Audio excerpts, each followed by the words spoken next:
Guys, thank you so much for coming out tonight. Really appreciate it. I really love all these comedians that come into the stage. Clap it up. You too with the big hair. With the big hair.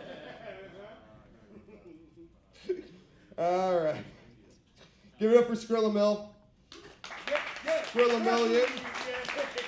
He's one of the founders of Ugly Gang. You can find his music on YouTube, Spotify, and whatever the fuck Deezer is. He's also, God damn it. He's also a dear friend. He's one of the few rappers that really took me under his wing when I was like first starting out like 10 years ago. Always been a good homie. Always been a good contact. He can help you fix a computer. He can write you a website. He can. You see flyers out there for your businesses and stuff like that. It's all Skrill Thorn states. I legit never even had to ask this dude his real name. I did not know his government name until today. But we've been friends 10 years. Sometimes you don't ask questions. That's kind of friends to have. That's the kind of friends you have. Ones that don't need to know. That's it. Hey man, it's between that and washing my hands after I use the bathroom that make black people actually fuck with me. That's a real thing, homie. If you don't wash your hands in the bathroom, your black friends will let you know. They will tell you every one of your friends. They will fucking tell you every word of who doesn't wash their hands. I've seen coke dealers not share cocaine before. So white people, that's your public service announcement for the night. This next gentleman washes his hands, and he hosts Portland's premier open mic at Dante's every Monday from 4 p.m. to 6 p.m. LOL, you will find me there, sometimes getting naked, which happened recently, and it was hilarious. It was hot in there. No, that was me, dude. I follow an old sage, an old Buddhist sage. Around the time of Lao Tzu, around the time of Confucius, and by the name of Nelly. And he said if it's getting hot in here, you can take off all your clothes. Yes. Amen. That's the dumbest joke I've ever written. I did not write any of that on the card. You wrote all of that. It's the only mic that offers a free drink and a free slice of pizza and trivia prizes. Also, Correct. The second installment of No Wrong Answer Trivia live will be on Thursday, September 11th. Don't forget. Known for the comedy show you will never forget. I fucked up his joke on purpose. I'm a mean friend, but thank you for Brian with the Y for being here. That's me. Clap for me. Craig Doby has done so many videos for me and my friend Papa Snipe. The music you were listening to is coming off We the Truth, my next Afro pop album with Papa Snipe, and I am the artist Sans TM. He has done earbuds for me. He's done so many things. If you go onto Papa Snipe's or Craig Doby's media website, so much work. If you really want to tap into Portland's hip hop, he works with everyone. He works on affordable rates. You've probably seen some of his Toyota commercials. He also runs Craig Doby Artist Establishment, or Academy, Craig Doby's Fitness Instruction, Craig Doby's Cato Iguana Repair. Anything that has Craig Doby on it, you know it's Craig Doby. Yes, sir.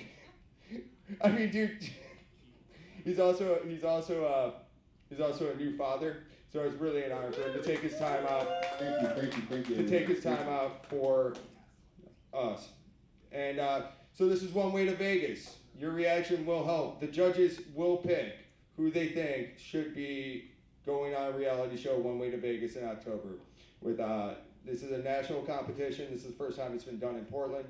And I gotta give a big shout out to Andrew Bryant that's on the live stream right now for putting this together. I've been traveling back basically just to see my family. Anytime it has a show in Cleveland, anytime it has a show in Indianapolis. This did start off as $100 worth of comedy, and now it's a fully financed reality show. He has a show on Tubi called Kappin, Kappin, and if you want to watch some hood shit, it's pretty excellent. I'm gonna give it up for your first comedian. Is she here? Yeah. Yes.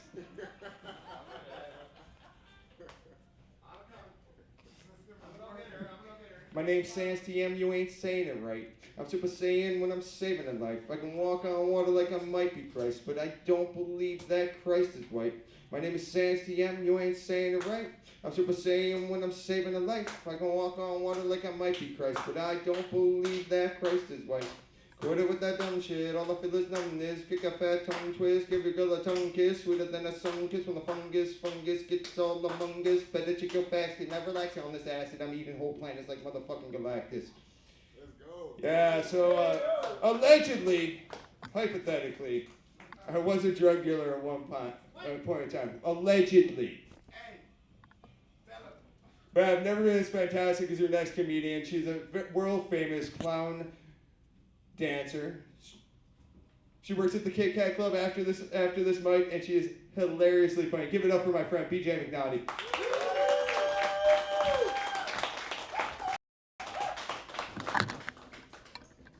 Yeah, I'm a clown dancer. Like I'm a clown ballerina later tonight. Yeah. No, I'm BJ McNaughty, and some of you have seen me naked, and some of you have not yet. Right? That's because I'm a clown stripper clown, whatever you want to say it. I work over at the Kit Kat Club just down the street. I've also traveled the world doing this.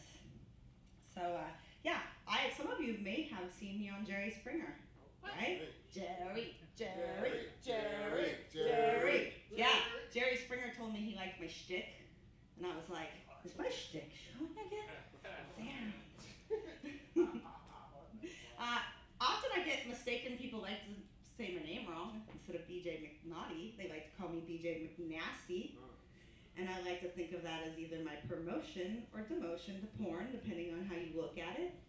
But I'd like to think that a BJ McNasty is an item on the McDonald's secret menu, right? And I just had to think about what would a BJ McNasty be. So I thought about the nastiest thing you could order on a McDonald's menu. You ready? It's a bacon jalapeno, because you gotta have that BJ in there, McRib with extra mayonnaise and pickles. Because that's the nastiest thing I could think of. And I know there's someone out there right now thinking, that sounds so good. And you know why? Because you're nasty. Yeah. I get a lot of recurring comments at the clubs all around, everywhere I travel. I get a lot of the same things, so I've kind of have some of the same answers over the years, but there was a lot of firsts for things, right? So I often get told, you're creepy. To which I reply, thank you. And you haven't even seen me naked yet, right? Plus, it could be the best beer boner you'll ever have. You're thinking about it, you want one, right? I get asked a lot if I'm a reindeer, because I'm probably the red shiny nose, right? But the first time that happened to me, I was dancing out of a club in Milwaukee, and this man says to me, what are you supposed to be, a reindeer? You Rudolph the red-nosed reindeer? To which I replied, yes, because everybody wants to fuck a reindeer. And he said back to me, hey, some people fuck horses. Sir, you win this conversation. I get a lot, especially towards the beginning, I would get, every time I encountered a black man, don't you know about black men and clowns? And I didn't know. I heard it so many times that I was like, I don't know about black men and clowns, but I'm gonna find out, right? I was on a mission. So the next time a black man said to me, "Don't you know about black men and clowns?" I said, "If you mean how white my face paint's gonna look on your dick later, then yeah, I know." I'm a recovering addict. Woo! Yeah. I used to have a black dick addiction. Yeah, I couldn't get enough of it, right? You know, I know some of you right now are going, BJ, how'd you cure yourself of this affliction? Yeah, I know, you're curious, you've got the problem too. It's like a lot of things in life, it's a weaning process. You can't just go cold turkey, right? So I went from black men to light-skinned black men to white guys who think they're black, because we all know the type, to white guys with black guys' names. Like there was Lamar and Tyson and Cormac. You know, being a stripper, you gotta watch your figure. You know, can't get too overweight. I'm feeling a little chunky right now, so I started a new diet, right? But I need your guys' help because I started this new diet and I'm just wondering, I'm really bad at math. I'm wondering if anybody can tell me how many calories are in a teaspoon of semen. Yeah, because I only know how many are in a cupful. Right? I'm thinking about retiring from stripping. It's gotta happen eventually, so I gotta think about what my next endeavor is. And I'm thinking about opening up a food cart. Like, this is Portland, everybody has food carts, right? So you gotta stand out. I know this, I personally know all about standing out, right? So instead of a food cart, it's gonna be a little bit more of a van. I'm gonna convert like a van into a food cart. And I'm gonna sell crepes. It's gonna be my crepe van. Yeah, and when your order's ready, the crepe whistle goes off. That's how you know. Don't worry, you can bring your children, because we do have a kids menu. The statutory crepe is on there. Yeah. You know, bring your date. Bring your date. We do have a crepe for two, the date crepe. I mean, one of you at least is gonna be happy about it, right? Maybe you're really hungry or you come in with the team afterwards. We got the gang crepe. Yeah. And then there's kind of like the hodgepodge mix-max of everything in the crepe. We got the prison crepe. Yeah. So I hope you guys come to my crepe fan. I'm BJ McNaughty. I'm going to be at the Kit Kat Club. That's why I'm dressed like this tonight. I'm going to be there later. So if you want to come by and see my butthole, you can. Thank you very much.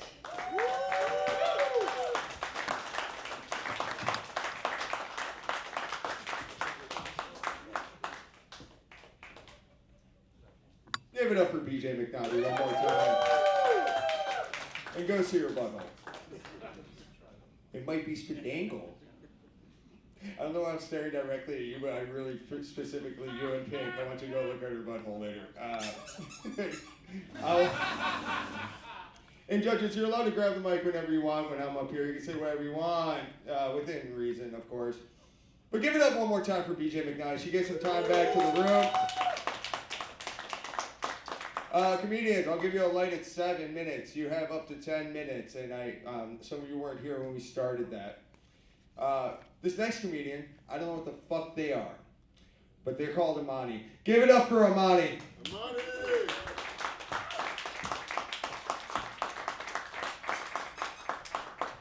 Oh my God, what's up, faggots? Hey. What's up, motherfuckers? What's up, white people?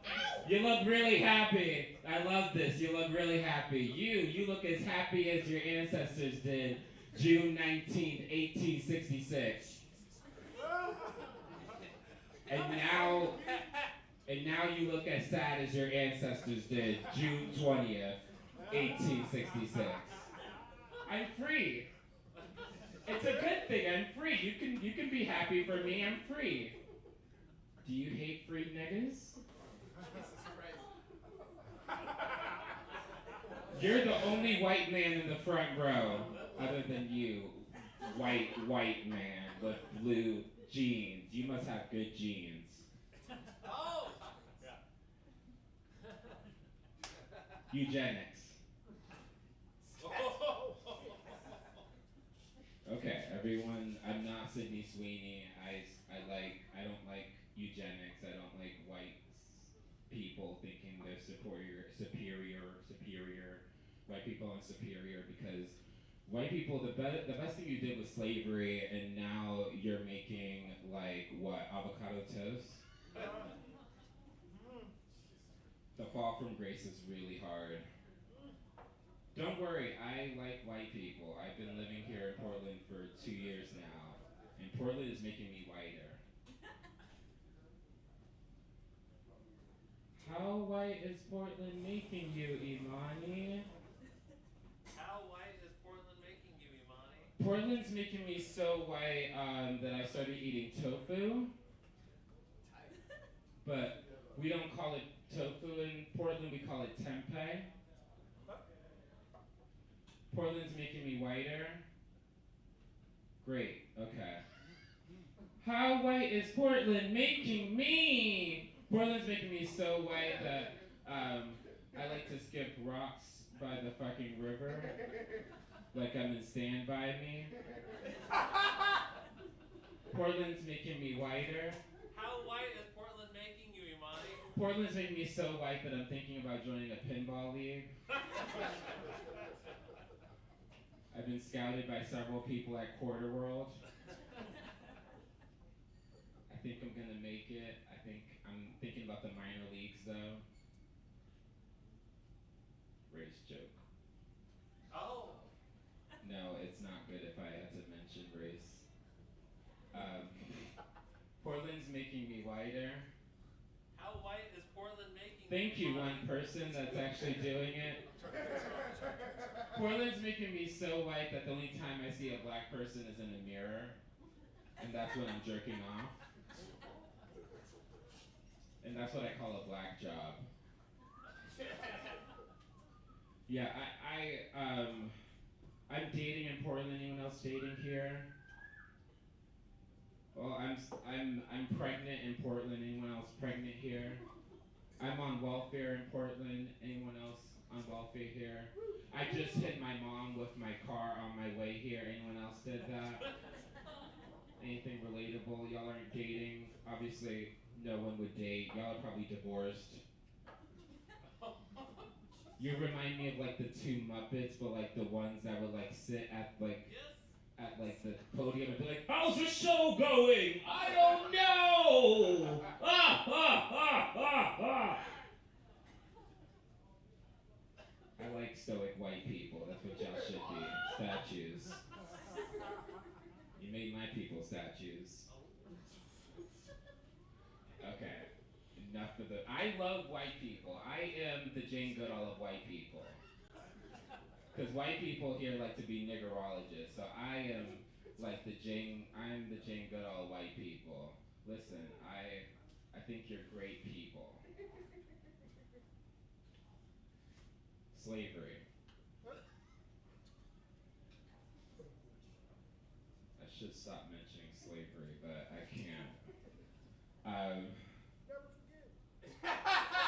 Never fucking forget slavery. White people will be like, never forget 9/11, but like as soon as they see a child in chains, they're like, what is that? What is that? I'm dating here. Dating here is hard. This is like the land of autism. Like white autism was created here.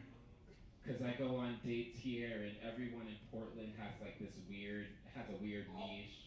Like I'll go on a date with someone and they'll be like, hey, do you want to see my Lego collection? I don't give a shit about your Lego collection. Like I'll go on a date here and they'll be like, hey, I got 2 tickets to the Japanese Rose Garden. But nigga, why the fuck do I give a shit if you got tickets to the Japanese Rose Garden? How big is your fucking dick? Like, I don't want to have sex with someone and my legs are in the air and they're like, hey, do you want to hear some NPR? Nigga, I'm about to squeeze your dick out. Why the fuck are you playing NPR right now?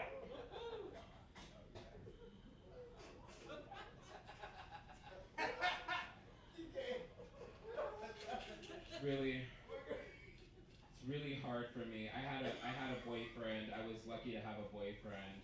I fucked it up though because he was like biracial, so his backside was white, and I used to, when I come, I used to pretend that was a Supreme Court decision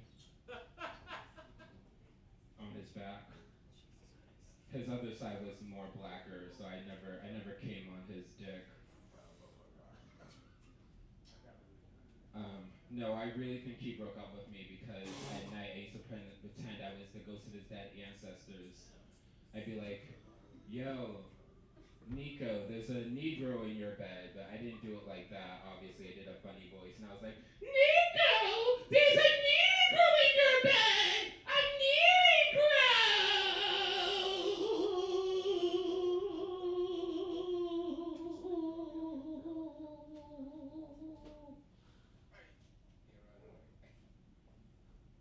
And he broke up with me. Thank you.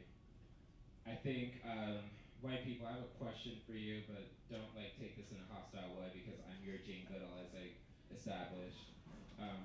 Why don't you season your food? Boo. Yeah, white people, why don't you season your food? No one wants to answer. I'm just gonna pretend that you don't like culture.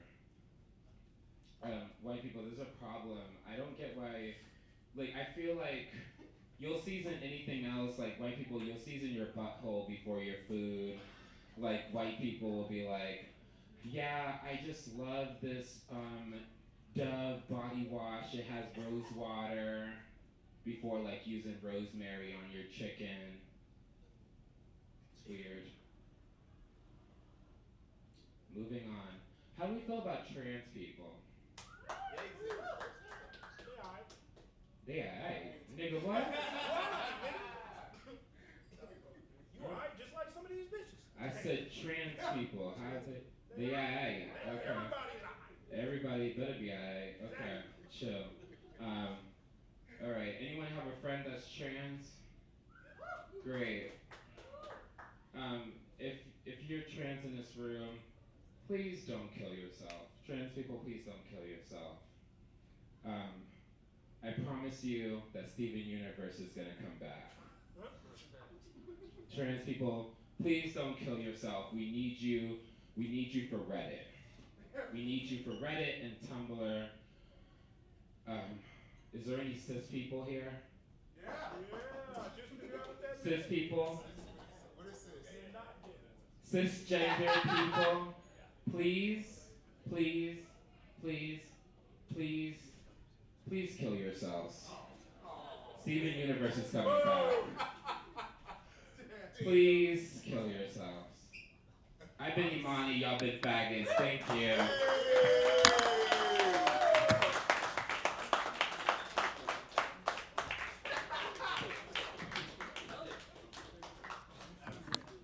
I was so close to making a black person fuck up a handshake. It's my favorite shit. They go for the fist bump, you go for the high five, they fall off the stairs. It's a fun game. Give it up for Imani one time. I am absolutely petrified that he will win this competition. I have to hang out with him for 5 days in Vegas doing various activities. Yeah, like rap competitions and comedy competitions and whatever the fuck Imani's gonna wear to a pool party thing that we have to go to. Activities is crazy. Activities are crazy. There's multiple activities. Multiple activities. I'm so petrified. I hope these guys don't judge that great performance as well as it was. Is Drew Grizzly here or did he disappear again? You're right here. Your next comedian has to go somewhere. So I'm putting him up right now. He's a very funny Drew Grizzly. Give it up! For Drew Grizzly.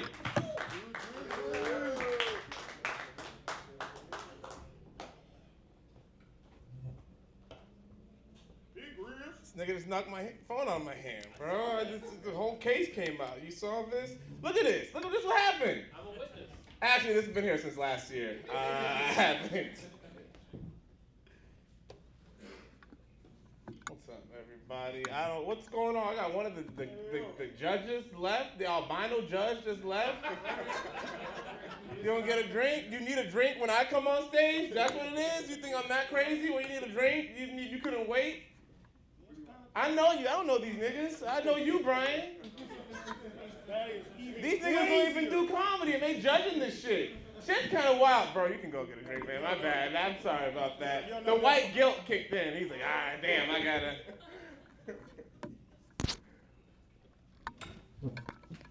He don't give me all zeros now. I can tell. I'm not gonna make it. Whatever, nigga. Nigga, not whatever. What's up? How y'all doing? Fuck, nigga. Let's go. Yeah, put That's that. the mic. Oh, that's the mic. That's Oh, the okay. mic for the Okay. mic. My bad. There we go. We living in 2025. This is the mic now. This is crazy. Don't get too fond of me. I thought it was a pager. I don't even. It's getting okay. Okay. What's up? What's up, white people?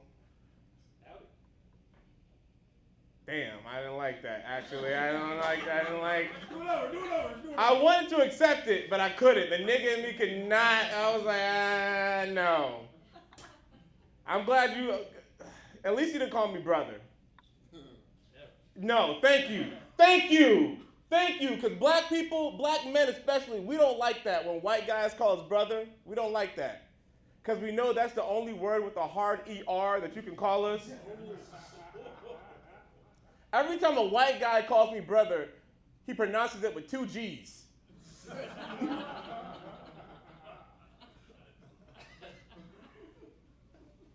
I just turned 32.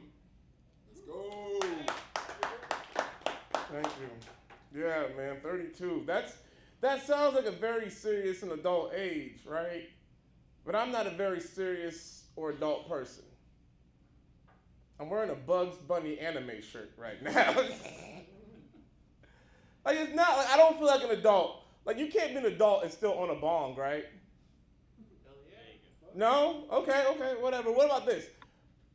I'm 32, and I was late to work today because I was playing Zelda on my Nintendo Switch. I could have told my boss I was coloring. It would have been the same thing. I'm 32 years old, and I don't have health insurance right now. But my cats have fucking health insurance right now.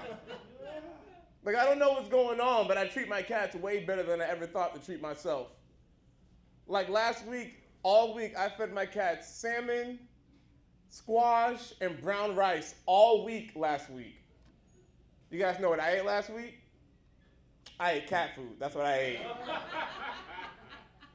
Don't do anything for my babies, man. Yeah, I just got 2 new cats. Their names are Tom Sawyer and Huck Finn. Guess what they call me? Oh,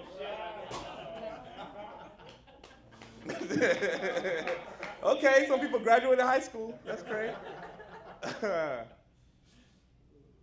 Oh, man, man, 32, man, I feel like 32 is the time, like, where you gotta stop, like, being a hoe. You know what I mean? Like, I really want to, like, find, like, 2 girls that I can settle down with. Like, I don't know, man. I'm really bad. I'm 32, I'm really bad. I've never had a serious relationship, and I think I'm just bad at picking the right one. Like, a lot of girls that I dated were just kind of fucked up. Like, we'll talk about one girl, and we'll call her Pimple Girl. And it's not because she had a bunch of acne. It's nothing like that. It's that this girl loved popping pimples so much she told me about a story of an old boyfriend she had who had a bunch of acne on his back.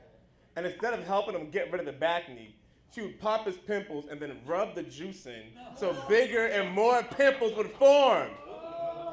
Yes, and then a week later, I told this girl that I loved her and I let her pee on me. Okay, thank you. That felt like an overshare, but I appreciate you guys.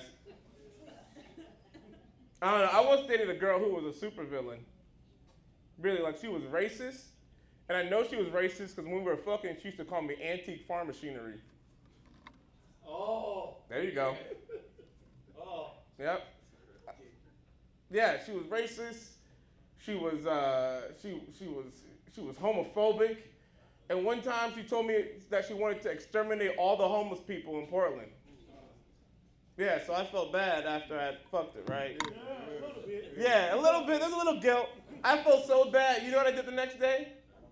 The very next day, I went out and I fucked a homeless dude. That's what I did. Felt that balanced out my karma a little bit. I don't know. Y'all remember being little kids? And the first time y'all got Play-Doh? Power Rangers, Play-Doh. Right? Remember Play-Doh? Delicious, wasn't it? Right? Play-Doh was so good, they had to tell you in the commercial not to eat it. That's how good Play-Doh was. When I was a kid, I ate so much Play-Doh, I shit out of Lego. Y'all remember being little kids? Yeah. And the first time you tattletaled on somebody? No. No, you don't remember tattletelling? Tattletelling felt so good, right? Right? Almost sexual in a way. Right? Because there was a sound that you only made when you were going to tell on somebody. Y'all remember that sound? That noise? Ooh! Right? I'm sorry, but that's the noise you should make when titties come out. Next time you see some titties go, ooh, you will not see those titties for a week. I'm telling you, those titties are on punishment.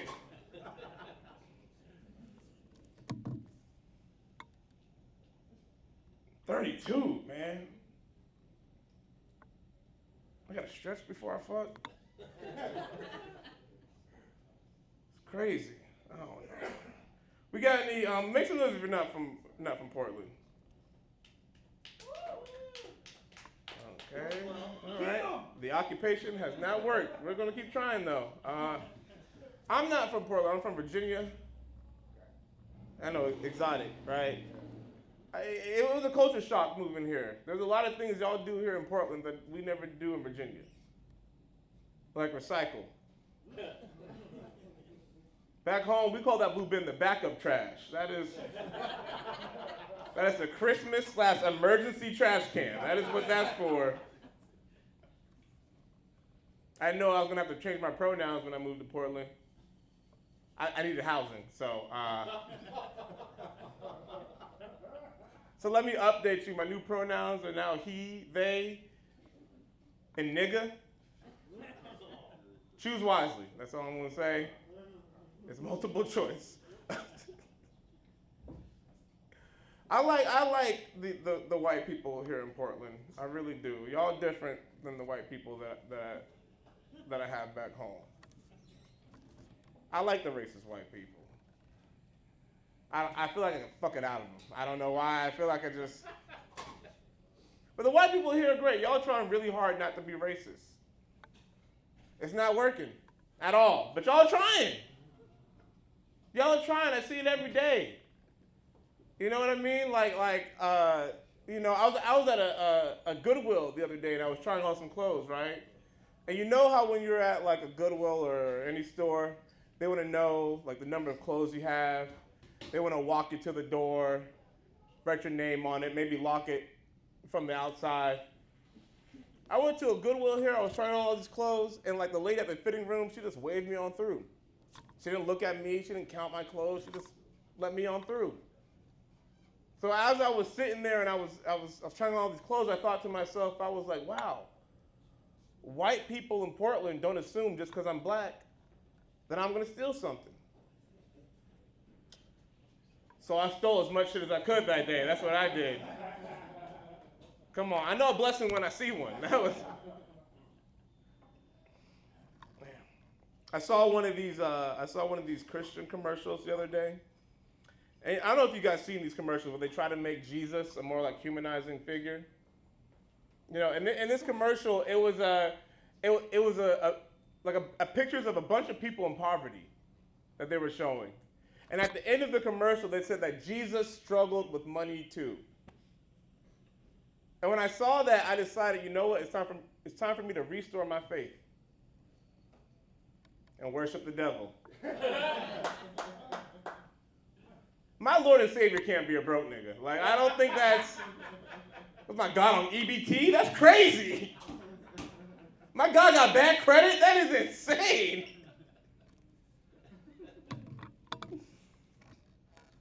I've been seeing a lot of people wearing their COVID masks again lately. And I started getting nervous, so I did some research, and I wanted to see what the numbers were. And I looked at the numbers, and the COVID cases are the lowest that they've ever been since 2020 right now. I did some more research, and I found out that AIDS right now is killing twice as many people as COVID. So you guys should think about that. All right? I thought about it, and I think I should start wearing condoms. Yeah. I'm not, but that's, food for thought.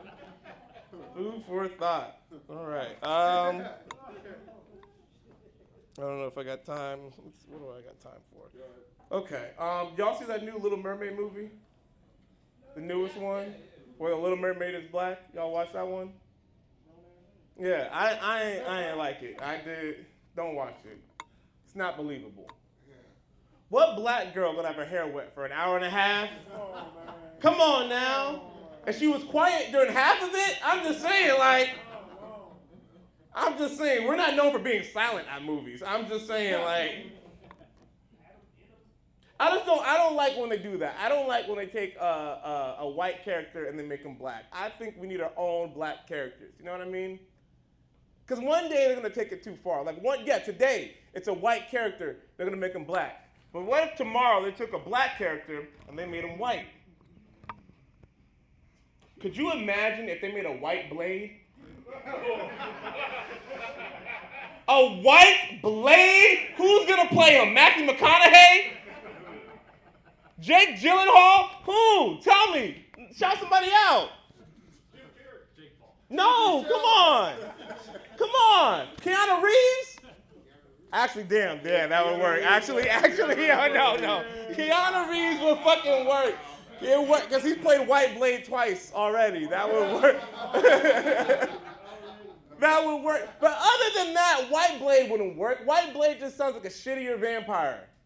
That was the whole point of Blade, is that he was a black vampire. You know what I mean? Because being a vampire is some white people shit when you really think about it. You can't have seasoned food. What? You can't have Lowry's if you're a white Blade? Come on now. You can't be white. You can't be the daywalker and need sunscreen. Come on. No, that was the whole point of Black Blade. Black Blade could do things that a white Blade couldn't do. Like dunk and dance, rap. I don't know. All right, guys, that's my time on Drew Grizzly. You guys are great. That's not my drink.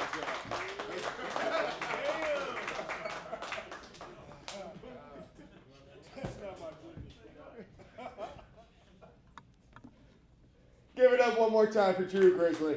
Hey. Judges, how you feeling? I'm glad that he reminded us all to use protection. He's got 8 kids, man. I mean, sometimes in the heat of the moment, you're like... He's got 8 kids and 9 baby mamas. That math doesn't make sense. That's exactly... Hey, babies are cool. Babies are cool. Yeah, I hear they're delicious if you cook them right. Just enough. Only BJ. No one else thought that was funny. All right, fine. Babies aren't delicious. Next time you eat lamb, remember what you're eating. Jesus, what's your shepherd? That's why kids get leukemia. Jesus got hungry.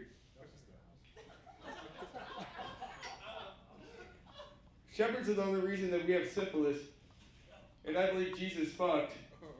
And I'm not going to fuck up any more of your religious principles. Did everyone just leave off that joke? Oh my God.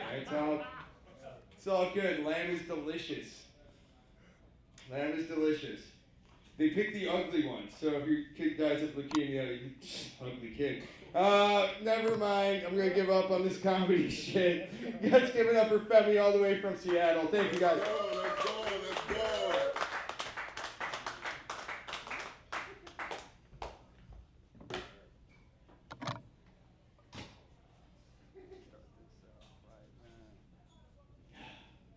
I grew up in the hood. When you grow up in the hood, you meet the most random people possible. For example, I knew this dark-skinned dude who spoke perfect Spanish. His name was Rob the Mexican. Yeah. Because he used to rob the Mexicans in my neighborhood.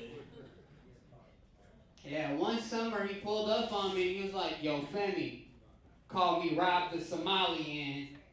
And I told him, "Them skinny guys got guns, bruh." And they didn't believe me, man.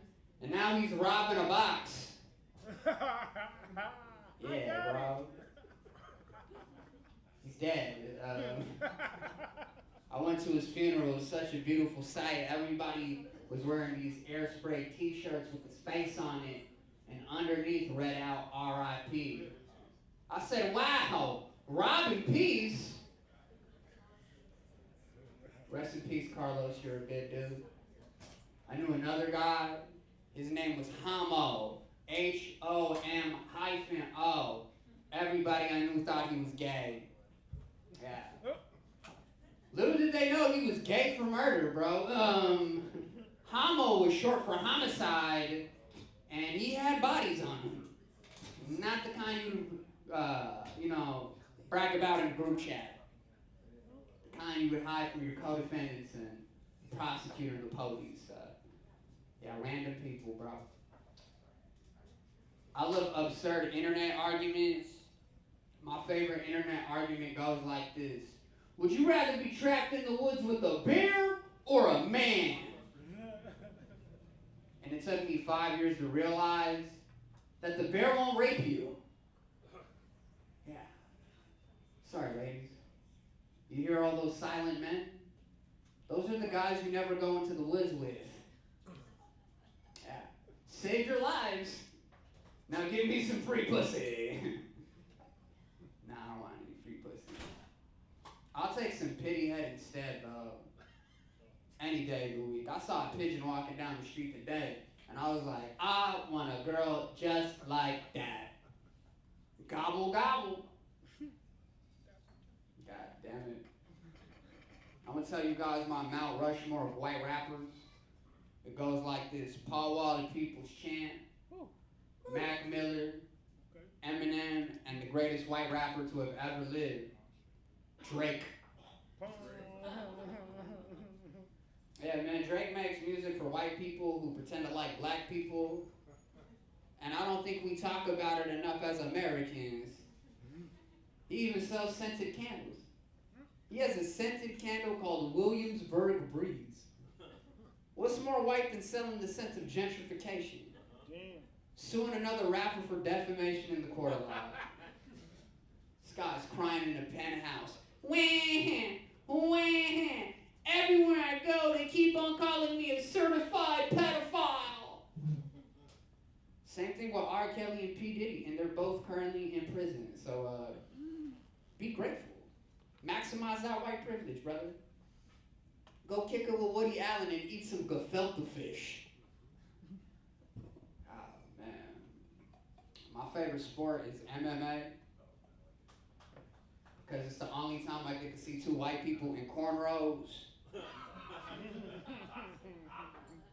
beat the living shit out of each other. I'm screaming at my TV like Calvin Candy off of Django. Wow! Look at these men, these monkeys murder each other. Oh my God, this Polak is getting pounded into schnitzel. Yeah, man. Womp womp, racism.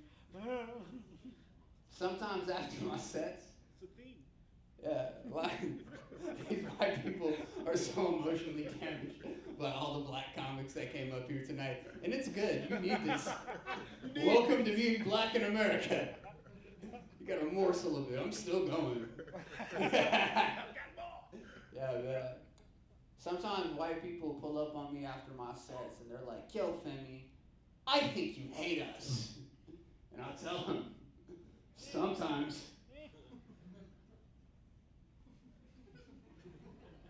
Makes you feel better. I love doing white people shit, you know. Brunch is cool. Charcuterie is lit. You get me drunk enough, I will tell you that I'm Native American, and you'll just have to believe it. But my favorite Caucasian activity of all times is going to estate sales. Yeah. I will go into your dead grandmother's house with the utmost disrespect.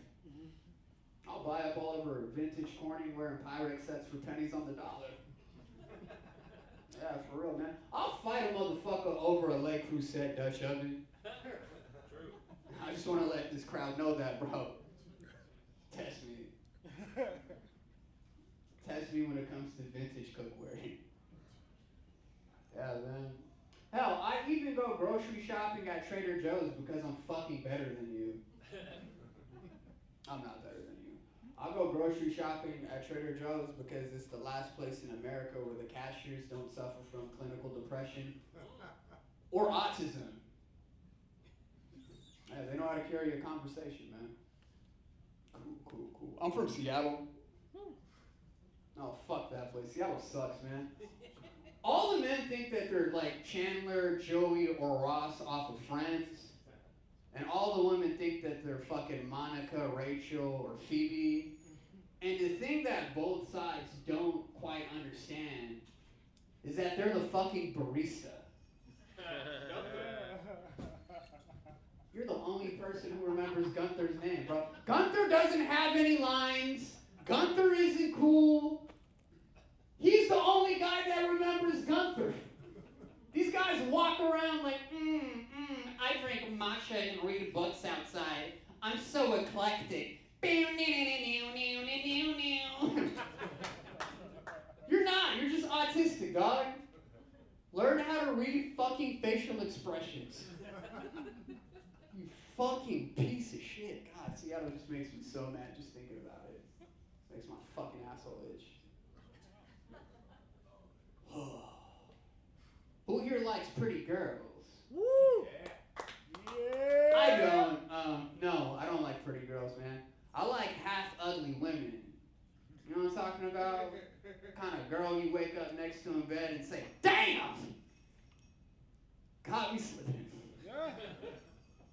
You know? And then she goes into the bathroom and she puts on her eyebrows, bro. And the rest of her face, and she runs out of the bathroom to work the same way Superman ran out of that telephone booth. You feel me? And you say, damn! Good decision, Penny. Good decision. Yeah. I work one day a week at an arcade, and I'm so grateful that condoms exist.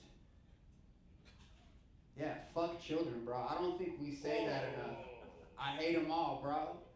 I look at these parents and I'm like, yo, get your fucking mans. And they look at me like, nah, he's your mans for the next 2 hours. Fuck you, fam. God. There's only one thing on this planet that's worse than being a father. And that's having a baby mama. Yeah, and I don't have that either. But I have owned a 2002 Toyota Camry. And the feeling is just the same, bro, you know? You know, you see her for the first time, you're like, wow, there's a lot of city miles on this. And then you remember some stupid shit your mom told you, like, it's what's on the inside that matters. And then you start going places with her, and things are going smooth, and you think everything's reliable. I got 1 minute left, like 30 seconds left. Right? And then one day, things just fucking change. And she starts making funny sounds. Like,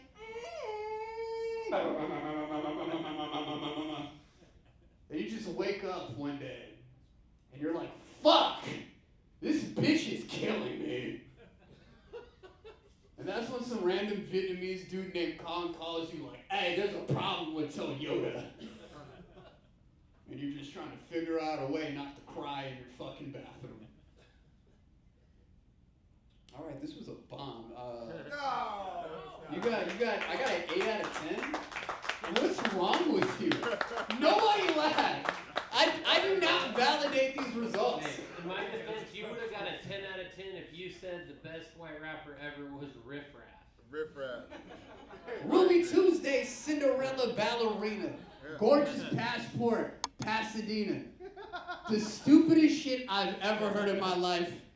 It's been 12 years since I heard that song and I still remember it. Riff Raff is just a white man doing blackface. And you made an entire career off that, okay? I can't wait to see White Shaft, that's all I'm saying. Fuck this room, man, this sucks.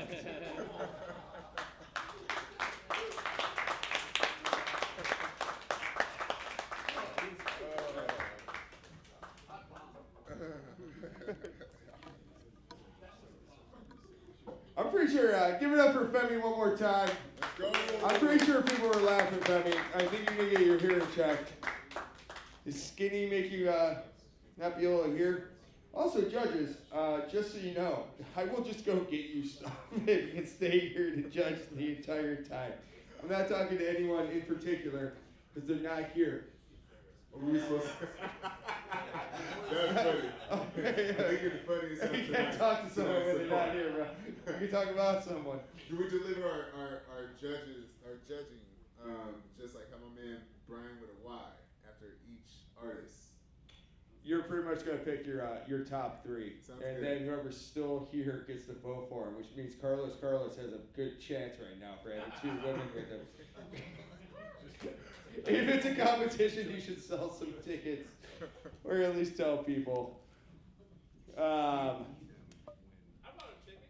You bought a ticket. I appreciate that. Give it up for Fast Feet Pete. Let's go. Fast Feet Pete actually saved my life one time, which is great because I have to kill time by telling this story. He did. I was chased by. Once upon a time, we had a outside like little patio thing, and it was the worst thing ever because the homeless, that was their house as soon as we closed. It was just their house. And I had a dude with 3 shoes. Like, I show up to work and the thing's trash. And my biggest thing was there's a pair of shoes and 1 shoe. So I bagged up all this dude's shit. And then later that day, after multiple times of telling a dude that was only wearing 1 shoe that I put his stuff right over there, he can go get his shoe, he chased me down. And when Pete saved me, he only had no shoes on. And I'm not quite sure, there's no fucking comedy to this, but I'm not quite sure if you've ever had a crackhead run at you in a Naruto run with a knife, and that shit is terrifying. Welcome to Portland. I work here at Kelly's Olympian. I'm a big fan of this place. I am the world's best homeless scarecrow. And I can outrun a man with 1 shoe, even with a torn Achilles, which is fun to know. Your next comedian, he's not my father. Because he's not racist. At least not openly like my father. But give it up for Dennis Cruz, not my dad. Let's go, Dennis.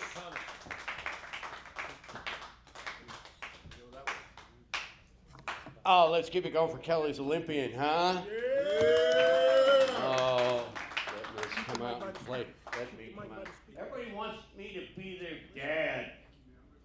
I don't have any. Anybody out there got any kids? I do not have children. I have pets. You guys got pets? No? I got a chinchilla. It sounds like a pet. I don't think there's a high qualification. I mean, you could have a bird that shows up at your house every day. You go, that's my pet. No, I got pets. I got a dog, a cat, several chickens. You know, normal stuff, right? I got a lot of unwritten rules for my chickens. You know, because they can't read.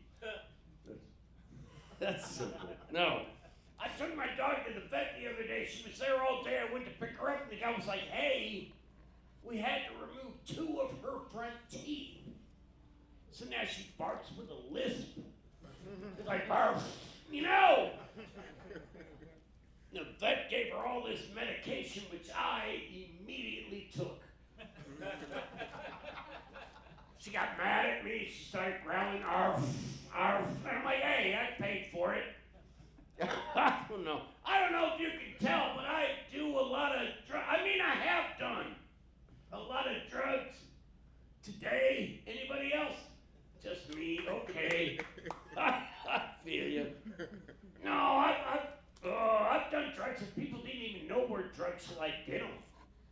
I mean, come on, how many 8-year-olds were really that into World War II aircraft, Grandma? I'm just in it for the glue and the paint. Please close that window. I love all drugs. I blame it on not having a DARE program. I mean, we had a DARE program, but it was just my friends going, I dare you to take those drugs, man. So I did every time. I treated it like Pokemon. I had to catch them all. I don't know. I love all drugs. I mean, I've done drugs where you had to scrape off one drug to get to the better drug underneath. Oh, you guys missed out on Quaaludes. You should look that shit up. You'll be jealous. I drove across country one night on Quaaludes. You'll figure that one out sooner or later. Oh, I don't know. I love all drugs. I do wish I could take back all the times I did heroin when I was younger. You know, because then I have something to do tonight. Anybody help, brother? Anybody? No. I told that joke one time at a show, and a guy afterwards was like, I got you. And I was like, oh, where are you at? And he was like, I'm up here. And I went, you go up there. And I went to my car and went home. I love all drugs, though. There are some drugs I've had to give that talk to. You know, that talk that I appreciate what you've done for me, but you'll never be inside me again. I'm just kidding. I stole that line from all my ex-wives. I love all drugs. Oh, I've done drugs where people have told me specifically, hey, don't do that drug. I mean, sure, I woke up 3 days later in a train yard using my pants as a jacket, but it was fun times, I hope. I don't know, I treat drugs like underwear. I don't really need them, but I keep a fresh set just in case. I don't know. I was reading the other day that cocaine is on all money. And I was like, fuck, I want to try that cocaine that someone rolled a quarter up to do. I'm like, fuck, that's metal. You gotta, and then I was like, oh, they're talking about the paper. They're talking about the paper currency. And I was like, ooh, I have an idea. If you were to get a pot of boiling water going, you know, you take all that currency, throw that in that boiling pot of water, get that going really good. Throw in some baking soda, right, get that going really good. Scrape off the top and let it dry. You got a serious problem. You should get some help, because that's how you make crack. That's and in the immortal words of Whitney Houston, crack is whack. No, people as a comic, people always ask me, hey, you want some cocaine? I'm like, no, I only do crack. I don't waste any time, is what I'm saying. I don't know, my doctor was telling me the other day, she goes, I need to cut back on the edibles. You guys like edibles? Used to. Oh. Yeah. She was telling me I had to cut back, you know, because sugar, twice as addictive as cocaine. So I had to ask her, where are you getting your sugar? I get some of that sugar. But I had to agree with her, you know, because if you guys tried Oreos, it's a cookie, goo, more cookie. Oh, but I will say cocaine is totally easier to snort. I don't know. I love all drugs. Taking a lot of drugs makes it hard to date, though, especially when you're old. You know what I'm saying. I don't know, it was easier to date when I was younger. You know, when I was young, I was younger before I got on this stage, but, you know, it was easier. At one point earlier, I was dating identical twins. Oh, they were beautiful. Oh, my God. Their names were Karen and Sharon. Yeah, they didn't and they weren't. That's what I'm saying. It turns out they were incestuous lesbians. And I didn't find out, you know, we were getting all hot and heavy. We were getting it going, and they were like, you gotta go to the corner. And I was like, well, can I at least watch? And they went, no. It just prepared me for my married life. I don't know. I love being younger because I was involved in a group. You guys ever been involved in a group activity? Yeah. It wasn't an orgy. bunch of people in the same room fucking? Yeah, no, just me and 13 randos. Okay, no. I was there with this gal. We were getting it going. I was making it happen. We were having a good time. I was taking that big dick energy, turning it into small penis prowess. You know what I'm saying, sir? I was making it happen, right? And then out of habit, I looked up, and there was this penis just staring at me. And I don't know, out of instinct, I slapped it away. And I went back to focus on my gal, because that's what I was there for. That's what we were there. That's what she was there for. I was working downtown. She was working uptown. You know what I'm saying, sir? We're getting it going. And all of a sudden, out of habit again, I looked up, and there it is, one-eyed Willie just staring me down. And I could only think, who's the odd man out, Why are they not involved with someone, right? But I slapped it away again, but this time I did it a little harder. And I heard a giggle. I was like, someone is enjoying this way more than I am. But I went back to focus on my gal. That's what I was there for. That's what she was there for. I was making it happen. We were so close. We were getting it. I was making it happen. We were working together. It was a beautiful thing that was happening. And all of a sudden, the funniest part, we both came at the same, not me and the gal, but me and this dude.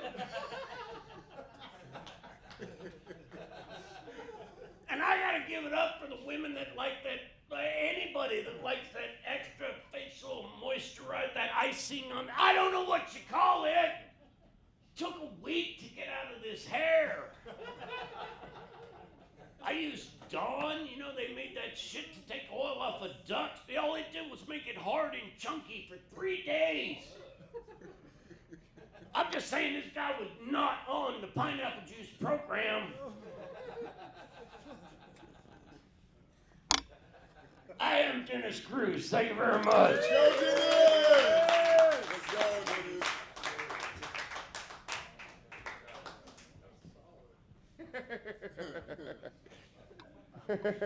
Give it up for Not My Dad. Dennis Cruz. Woo! I love how Dennis Cruz just randomly likes to give me mushrooms. I have to wait until after work. I'm like, oh, that's like, thanks, Dennis, but I'm pretty sure I shouldn't eat mushrooms at work. All right, fine. That's not funny. I appreciate you guys. Give it up for the audience. Give it up for you guys that are sticking To the around. audience, for sure. Strong audience, for sure. We've had a lot of outlandish comedians come up on stage, but I love that one. Dennis, for sure, got a 9-10 for me. Yeah, this is fun. This is a fun show, even though all my friends suck, and I just want to put that out on the internet. I gave Dennis an 8 out of 10. Thank you for reminding us that every moment we are decaying. Thank you. Yeah. That motherfucker makes decay look good. Hey, look. Respectfully, I would also give Dennis an 8. He's very funny. And I love drugs! Everyone, give it up one time for drugs. Let's go, man. They help a lot of people. One time for drugs. Give it up 2 more times. All right, cool. I am broke. You can talk to me after work. We can figure things out. Fuck, I work here. I'm now on fire. All right, your next comedian is going to hobble to the stage because he got into a jellyfish accident. I told him earlier that I was having. That's what he told me. What the fuck? He's also has a great podcast. You can look at his old episodes on YouTube and tell him to bring the smoke break back. When I told him earlier today that I was having good anxiety, he's one of the few motherfuckers that I know that understands that stuff. So check out the smoke break. Check out his music. Zane Thomas, you ready to hobble up, fuck up here? Let's go, Zane!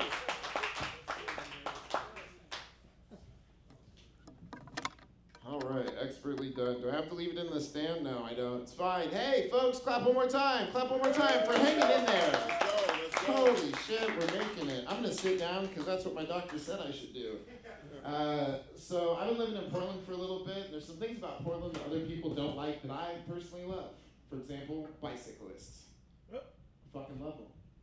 Except the other day I almost got hit by the same bike 3 times in the same spot. Yeah, it was a vicious cycle. You know what? I will take the claps, the smattering of applause from 2 people. I'll take it. I recently talked to my dad. My dad called me and he told me that my brother is in Major League Baseball. right? Yeah, congratulations. It's kind of a fucked up thing to tell somebody you never played catch with. Right? Kind of fucked up. Damn. Yeah, see? It's fucked up.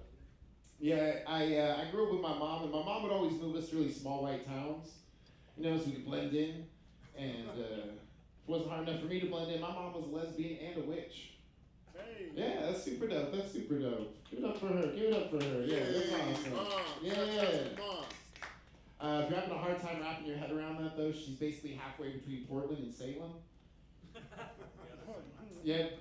All right. Are you guys dads? Is that why you like all these dad jokes? No? Okay. All right. I was just checking. But yeah, no. So my mom actually took me to. Can I tell you guys about the first time I said that's gay in front of my lesbian mom? Do it. Okay. Also, no more yelling out, please. So I was like 10 years old, right? My mom was like, "How do you feel about NSYNC?" I was like, "That's the gayest thing I ever heard." Right? Really ignorantly, no. But she wanted me to understand something. She wanted me to understand if you use the way that somebody's born as a negative like that, it's extremely hurtful. So she said to me, "How would you feel if when I didn't like something?" I said, "That's nigga." So like a mature 10-year-old, I was like, "Grandpa, Mom called me the N-word," which was a lie. Took that lie to my grandfather's grave. Literally, 11 years later, I went to my very first strip club with my mom the day of my grandfather's funeral. This was not a good strip club, by the way. It's a strip club in Iowa. Ooh, yeah. Most popular girl there was this private dancer with a wooden arm. Don't laugh, I heard she's beating him off with a stick. Hey, we're back. But worth it. So I'm hanging out at the strip club with my mom, like you do, right? We're having fun. And she looks at me and she asks me this question that to this day, I don't know if I could have answered better. She looks at me and she's like, "Tits person or an ass person?" Yeah, how do you answer your mom? I didn't know what to say, so I just said what I thought she wanted to hear. I was like, "I don't know, I like smiles." She's like, "That's the gayest thing I've ever heard." I was not mad, just disappointed. I don't understand homophobia because I feel like homophobes give people with real phobias a bad name. Right. I agree. Right? Yeah. You know what I'm saying? Because, like, I'm not afraid of spiders because I think I might secretly be one. You know what I'm saying? I feel like I'm getting more comfortable with my sexuality because I recently fantasized about a man and didn't immediately think, "Quick, think of a girl." Nobody struggled with their sexuality. Cool. Apparently I'm the only black person with an afro and gay intrusive thoughts. Okay. No biggie. I was actually at this barbecue. Here's the deal. I don't know when I'm being hit on, so I just assume no one's hitting on me. And I go to this barbecue, I see this dude, I was like, "Hey man, is there any way you can help me grab these 2 cups?" And he looks at me and he's like, "Well, if you want, I can grab more than that." Yeah. I was like, 3 cups? Way more than I have, dude. It was a math joke. Okay, it's for the rest of the crowd. But yeah, so I struggled with substances, but I'm happy to say that I got clean. Thank you. Let's go. Thank you. I got clean or caught, whatever. Details. I'm just here to say that mixing cocaine and baking soda, not all it's cracked up to be. I'm kidding. I didn't do crack. Meth was more my speed. Some of you guys don't like drug puns. Dope. So stupid.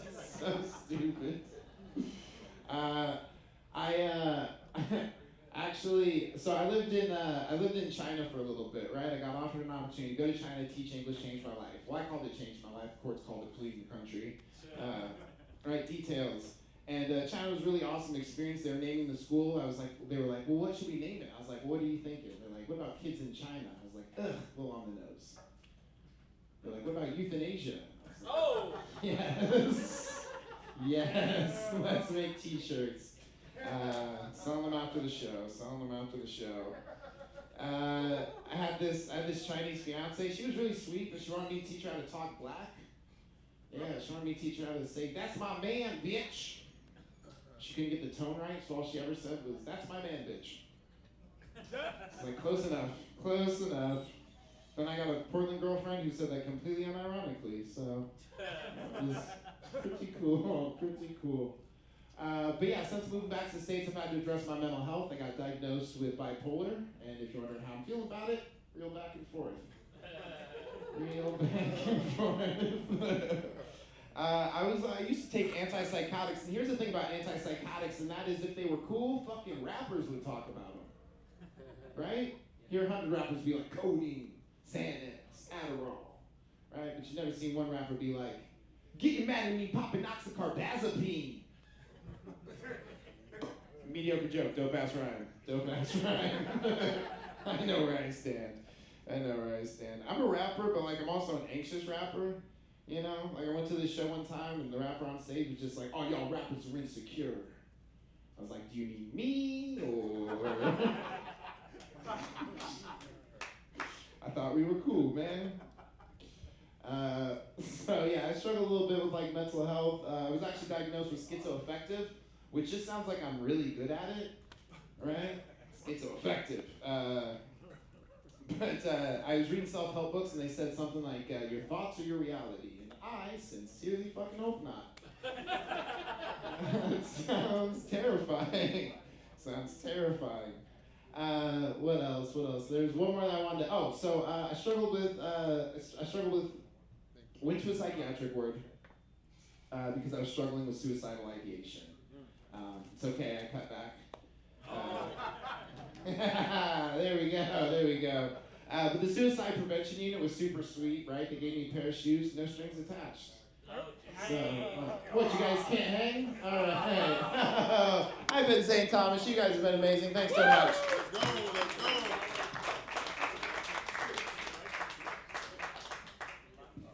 I am not angry at that. Give it up for Zane Thomas. And go listen to his music. Go say hi to him. He needs someone to say hi to him. I'm looking for a midget right now. I don't like using that word, but he can be anywhere. Be anywhere. It's a short guy joke. You'll see it. It's too short here. He's been bugging me to go up for. 2 seconds ago. 2 short seconds. 2 short seconds. If you see Too Short Portland, and if he ever fucking and Skrilla Mill. Check under the table. Check under the table. Skrilla Mill just did a thing for Too Short.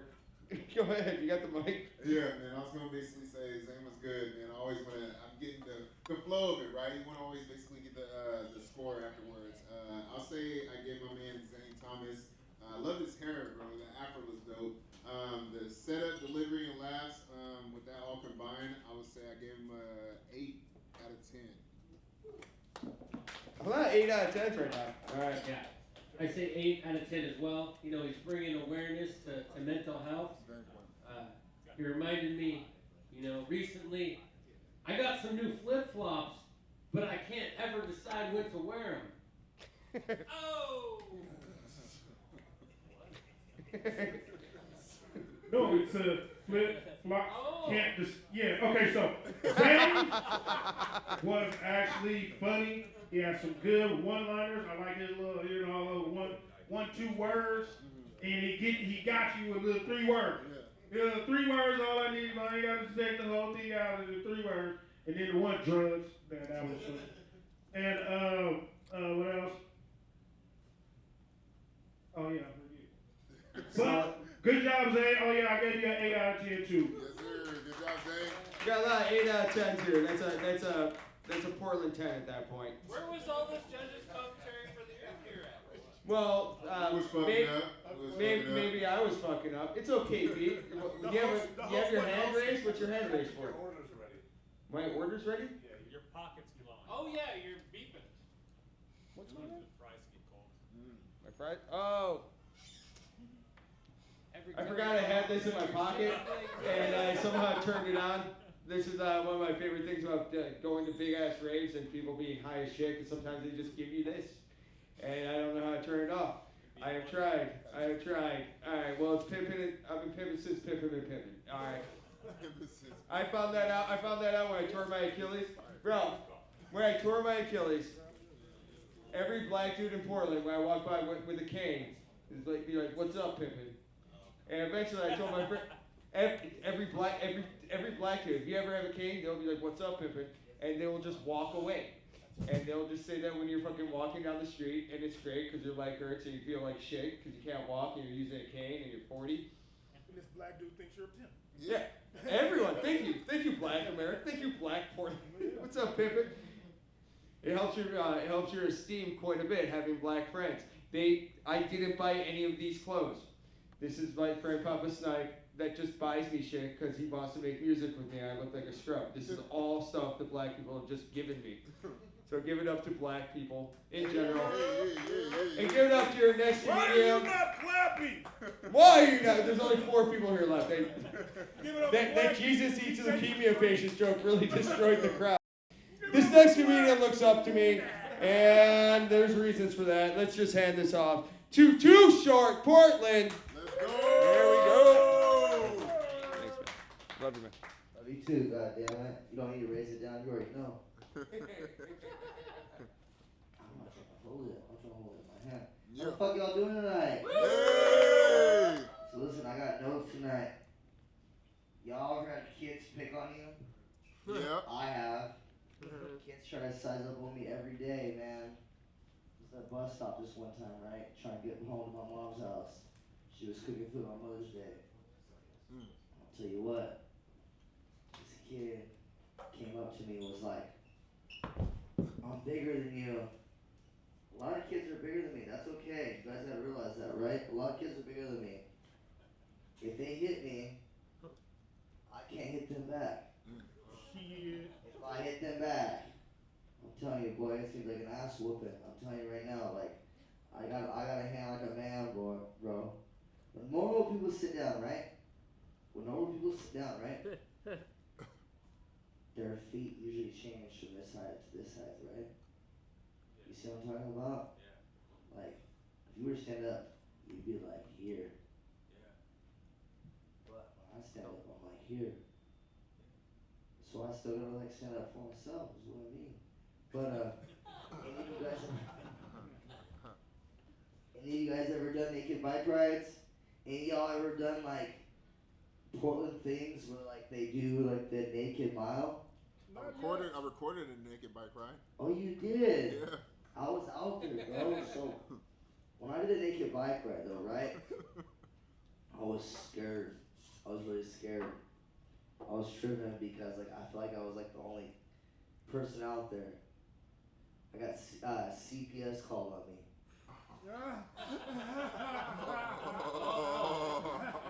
You guys already know this is going, yeah. They're like, no toddlers out there. You guys, you know this is fucking going. That's great. I love that. You guys are actually fucking listening tonight.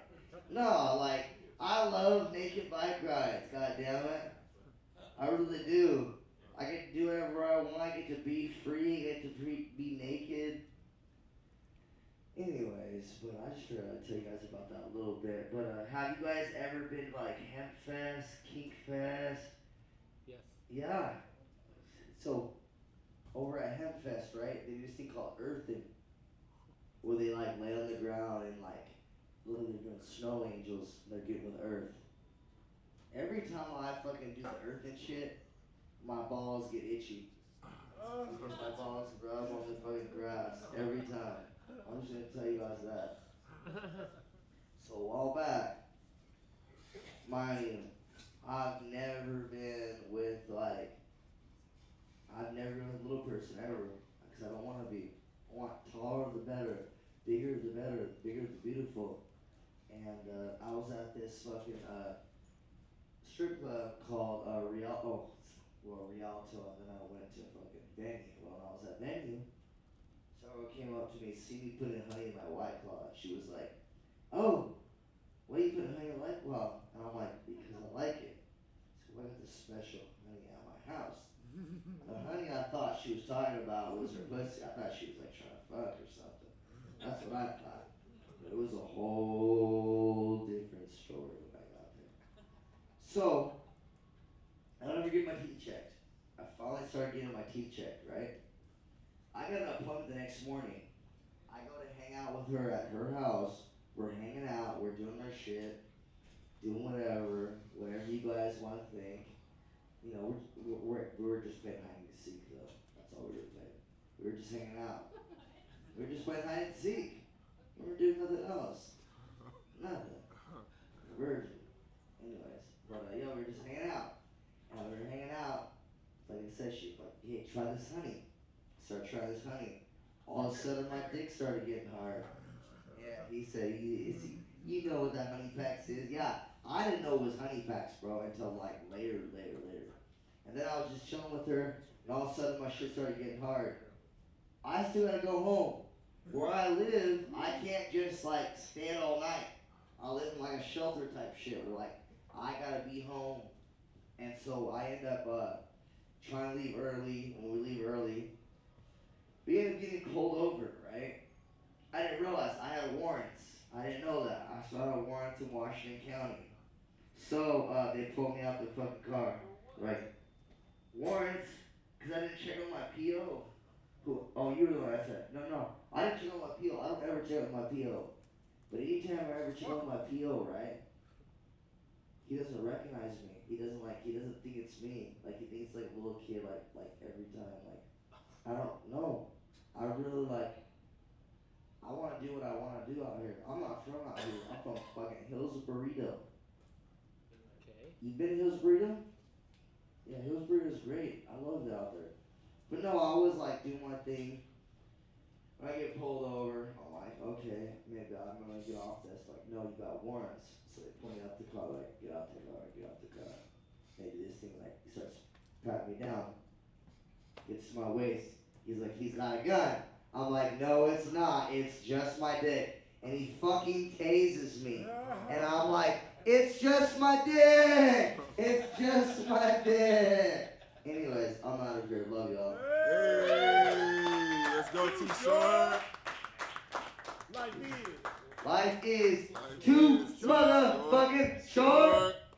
Hey. You couldn't lift me up. I don't think you could, bro. He's heavier than he looks. He is heavier than he looks. Yeah, still a grown ass man. He's thicker than he looks. He's trying to jump on me before he's taking me down. All right, judges. All right, so Too Short is awesome. He's confident. That's one thing I would love to say. And the name also, we already know Too Short, so that was pretty good with the name. For setup, I give it 1.1. Delivery, 0.3. Laughs, 1. So in total, I'm going to say it's a 2.1 out of 10. Whoa. Yeah. All right. Damn. All right. Is that bad?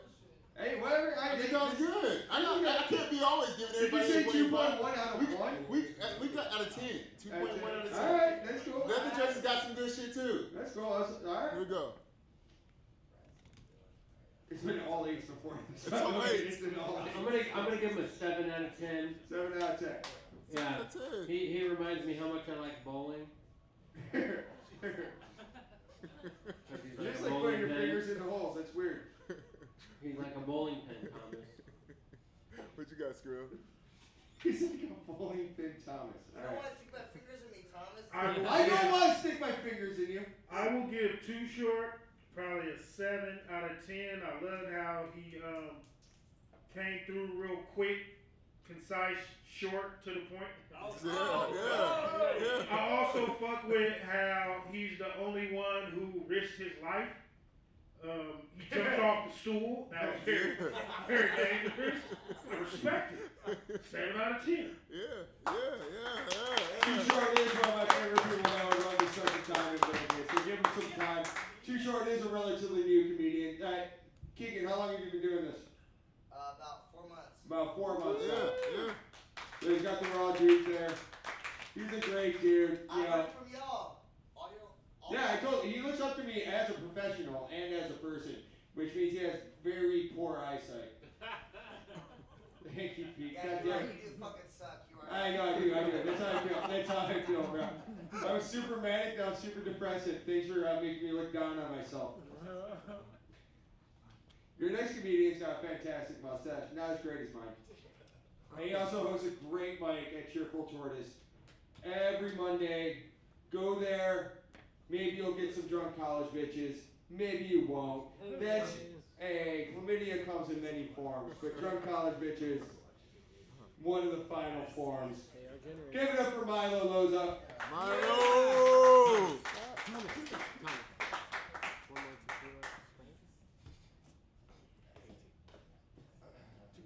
Hello.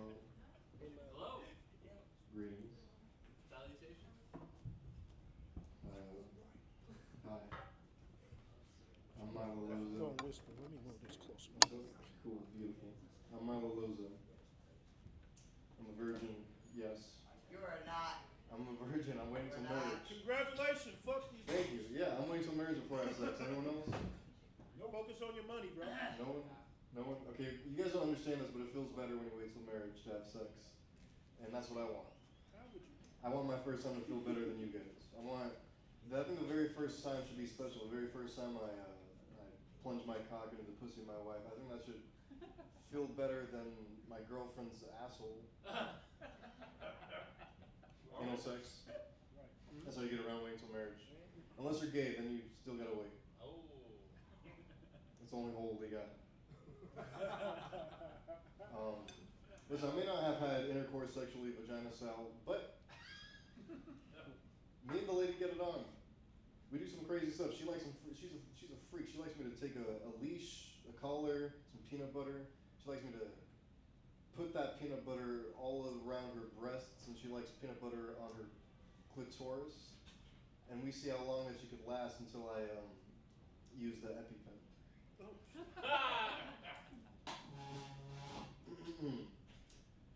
I just want to be married like the rest of us, right? Don't we all just want to be married? Of course. We all want to be married, right?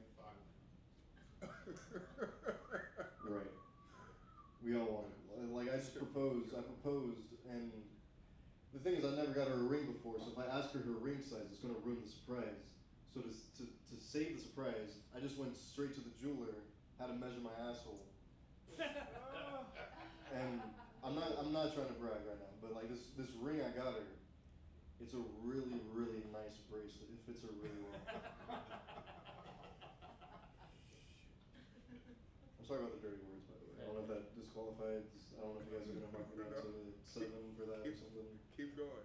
But I don't like. Do you guys like dirty words? Yes. You guys like dirty words? You guys don't like dirty Yeah. words. Oh, yeah. You guys like dirty words? Oh yeah. Yeah. I like clean words. Okay. Like what? I like clean words that mean dirty things. That's the kind of stuff I like. Things like because sometimes people they'll be all gross. They're like, hey, I'm gonna go to the bathroom. I'm gonna go piss and shit. It's gross. Don't tell me all that. Me, I'll be like, hey, I gotta go drop my kids off at the pool. No one's confused. No one's disgusted. Everybody knows I'm going to the bathroom and masturbating my penis in the toilet. Drop my kids off at the pool. Yes. I like raw dogging as well. Raw dogging. I like words that have meaning. People don't know why they call raw dogging. I'll teach you. They call it that because when dogs have sex, they don't use a condom. I've seen it. Yeah, it's true. I've seen it. That's true. Good point. So if you ever have sex with a dog, you respect it. That's their culture. You don't mess with someone's culture. Or use a condom. I don't know. Whatever makes you guys comfortable. Anyway, I'm Milo Loza. I'm a bad boy. Bad boy. Bad boy. I'm serious. I'm a bad boy. I sit when I pee. I sit across from the toilet. Isn't that badass? And I cross my legs when I shit. Because I don't have a bidet. I just really try to make it splash.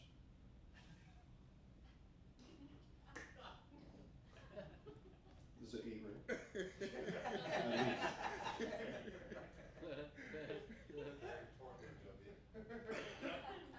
My wife's pregnant.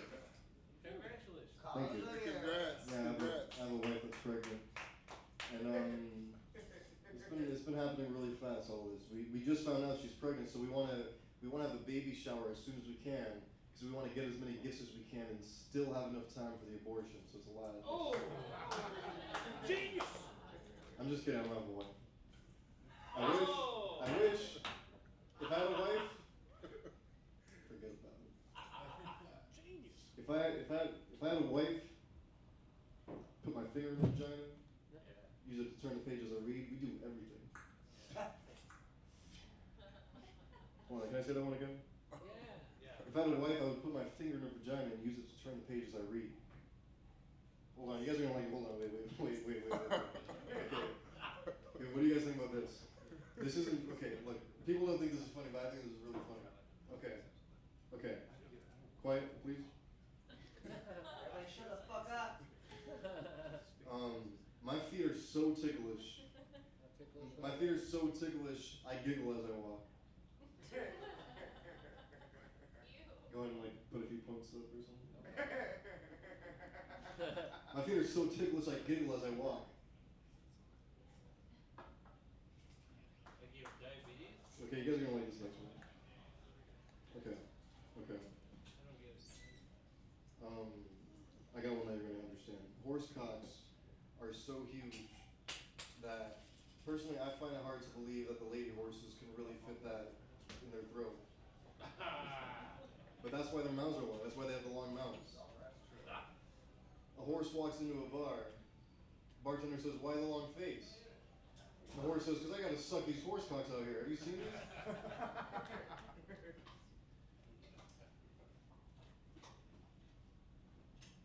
Nobody likes pedophiles, but no one's doing anything about it. Except for me. I've been developing a show recently where I go online and I find these pedophiles and I get their trust and I have them come meet me in a private location where I've got a whole crew set up together. After I have sex with a pedophile, I say, "Gotcha, I got you, bring out the cameras, bring out my ID. I'm not a child. You thought I was a child, but I'm not. And you're not a pedophile." We turn his life around. That's the show. And it is kind of like that one show. It's like Fixer Uppers, but like it's my own take on the whole thing. So I get to fly to Las Vegas after this, right? Okay. Beautiful. Did I say the one about my ticklish feet already? Yes. You guys want to hear it again? No. It's pretty funny. Say it again. All right, my feet are so ticklish I giggle as I walk.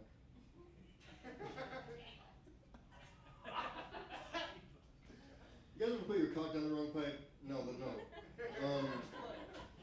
I met a woman that told me she doesn't have a gag reflex. I said, "That's cute. You think you don't have a gag reflex? Just you wait till I whip this cock out.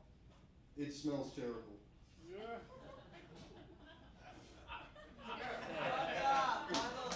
Let's go, Milo. Let's go.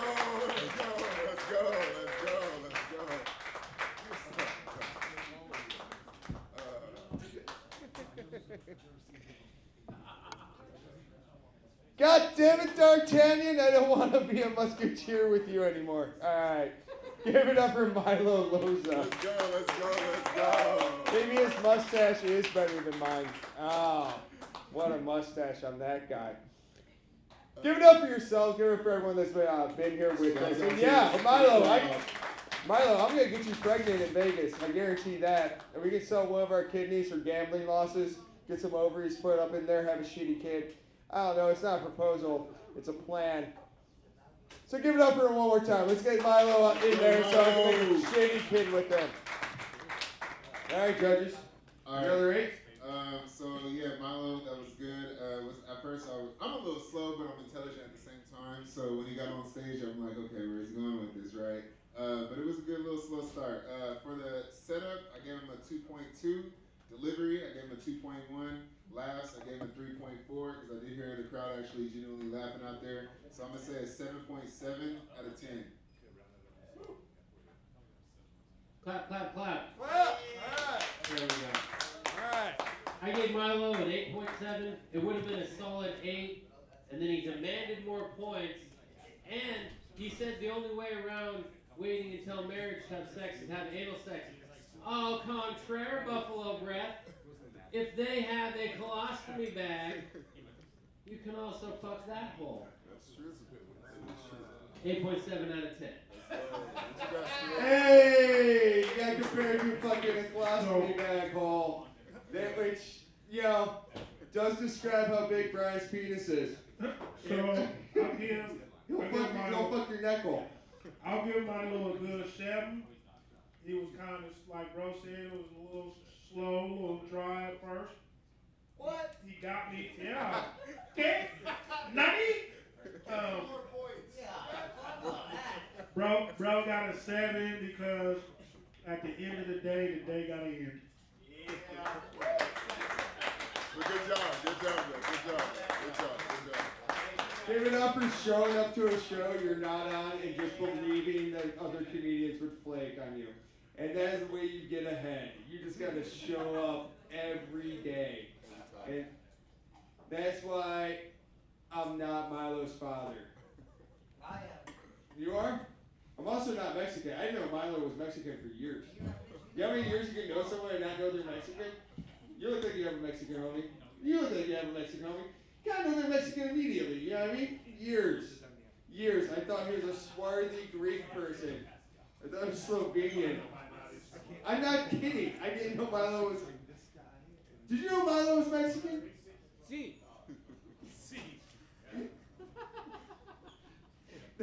This is how I know that Mexicans are white people. This is going worse than the Jesus eats babies because of the leukemia joke. All right, don't leave, because we have another comedian up. Not you yet. Thanks for coming back, though. Look at that. He is definitely not my son, but he might be a serial killer. He might have 2 names. He might not be getting up and not knowing who I'm talking about. He has a mic called the Murder Mic every first Fridays at the Republic Cafe and Main Lounge, and he has a Sheer Con pod, where it's absolutely a Sheer Con pod. It's SHEER-CON. So he is fucking falsely shearing sheep. He might be your messiah. Give it up for Carlos. Carlos!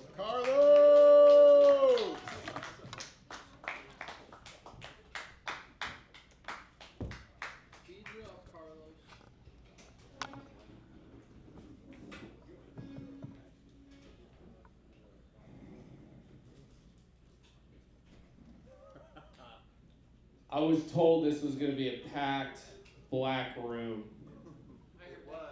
I was told there's going to be a lot of black people. A lot of black people here. There's 2. And there's the judge and this guy. He don't count. All right. This guy, he looks like he's in Suicide Boys. He's too pussy to do it. You look like you're in Self-Harm Boys. Billy Nose Strings, that's funny. Alright, dude, you said you were slow. You look like you'd be fast as fuck, dude. You look like you're at the NFL Pro Bowl weekend right now with a bucket hat on. Yeah. Brian, you look white as ever right there. Alright. This is fun. Are you gonna skip me? I didn't have anything for you, I'm sorry. I'll think about it, alright.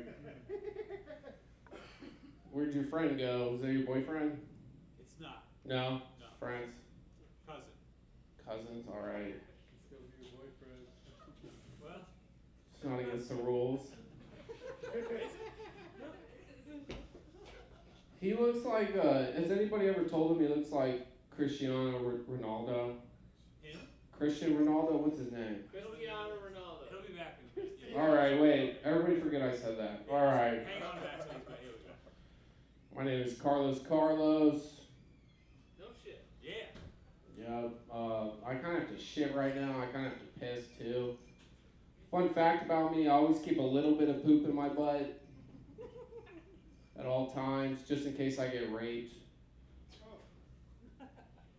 I think it feels better. Oh. Alright. This is fun. I live in Portland. I was driving on the east side the other day and I saw a restaurant. Said it was West African food. I was like, I thought they didn't have food there. The fuck? Like, what am I donating 15 cents a month for? Alright. You guys know Tom's shoes? You guys know about those? The little slip-ons? Tom, he's a good guy. A lot of people will talk shit on Tom, but he's a good guy. For every pair of Tom's shoes sold, Tom donates another pair to a child in Africa. And it's just like, this kid, he's still hungry, but at least he looks gay now.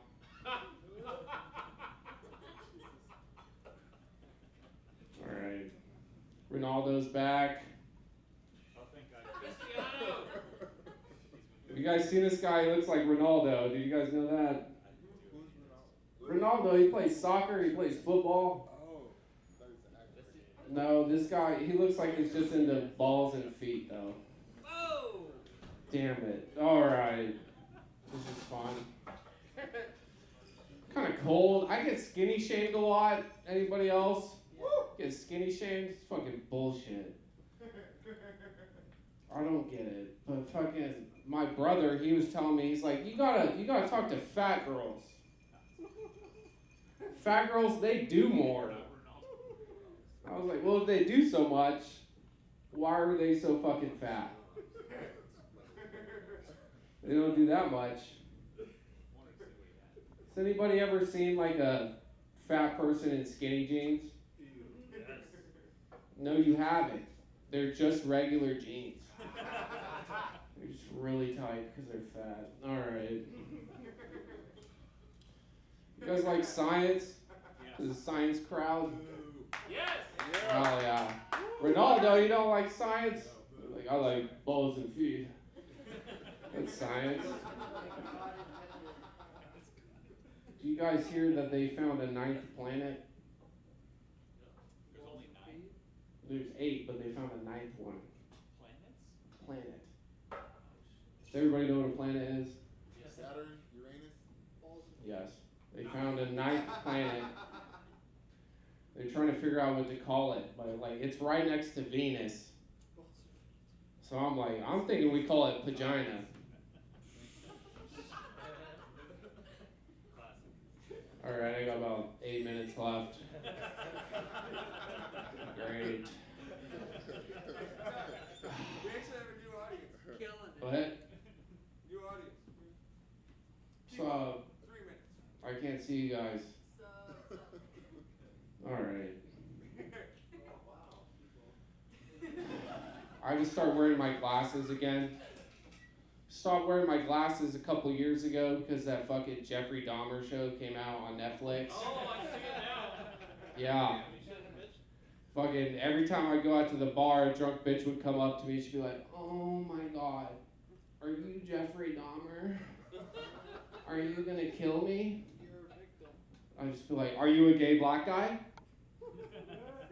Then no. Did you even watch the show? This guy is a type. Like, do I look like I could rape a black guy? You think I could? No. No. No chance. Alright. You guys like music? You guys ever heard of music? Yeah. you guys into that? Hell yeah. It's pretty cool. You guys like Stevie Wonder? Yeah. He's like one of the greatest musicians of all time, greatest songwriters. But you know what I think he sucked at? Karaoke. Black people can't read. Oh, shit. All right. I'm just kidding. They can read a defense really well. All right. Oh, turn it back around. Oh, Double triple fuck. flop. Oh, yeah. Thank you, dude. Nice. Nice. Speaking of music, you guys like Linkin Park? Yeah. Linkin Park crowd? Yeah? Doesn't even matter. Hell yeah, dude. We just listened to that shit playing Magic. Did you? Yeah. You're listening to Linkin Park in the car? They're playing Magic together. What? We're playing Magic Gathering and playing Linkin Park. This guy is not black. This guy is a big white guy in blackface right now. Well, you didn't play it with me. What? Do you guys know Brian? Like, you hang out with Brian on the regular? All right. Brian, were you listening to like rap music before this? Playing dice, and these guys were Magic the Gathering. All right. All right. All right. I have 6 minutes left. All right. What was I talking about? Oh yeah, Linkin Park. You guys see that link? Okay, one thing, and I don't know why. You guys hear that Linkin Park got a new singer? Yeah, and it's a woman. It's a woman. No. More like Lincoln Kent Park. Am I right? Thank God it wasn't an Asian woman, though. So it'd be Rinkin Crash. Alright, or a black chick would have been Rosa Park. Alright. This is fun. Alright, I got about 2 minutes left. We got about 2 minutes left. I'm getting a light. Alright. I'll try. Try my best, dude. Alright. Do you guys remember how old you were? I only have about 20 minutes left. Do you guys remember? Do you guys remember how old you were when you learned what gay means? Yeah. See, I was about 7 years old. I was playing basketball in the driveway with my brother, and I was wearing Adidas. And he was like, dude, those are fucking gay. But like, they were hand-me-downs from him. So I don't know what that means. Anyway, so naturally, as a little kid, I started calling everything gay because my older brother said it. And I was hanging out with my grandma. We're just chilling in the kitchen.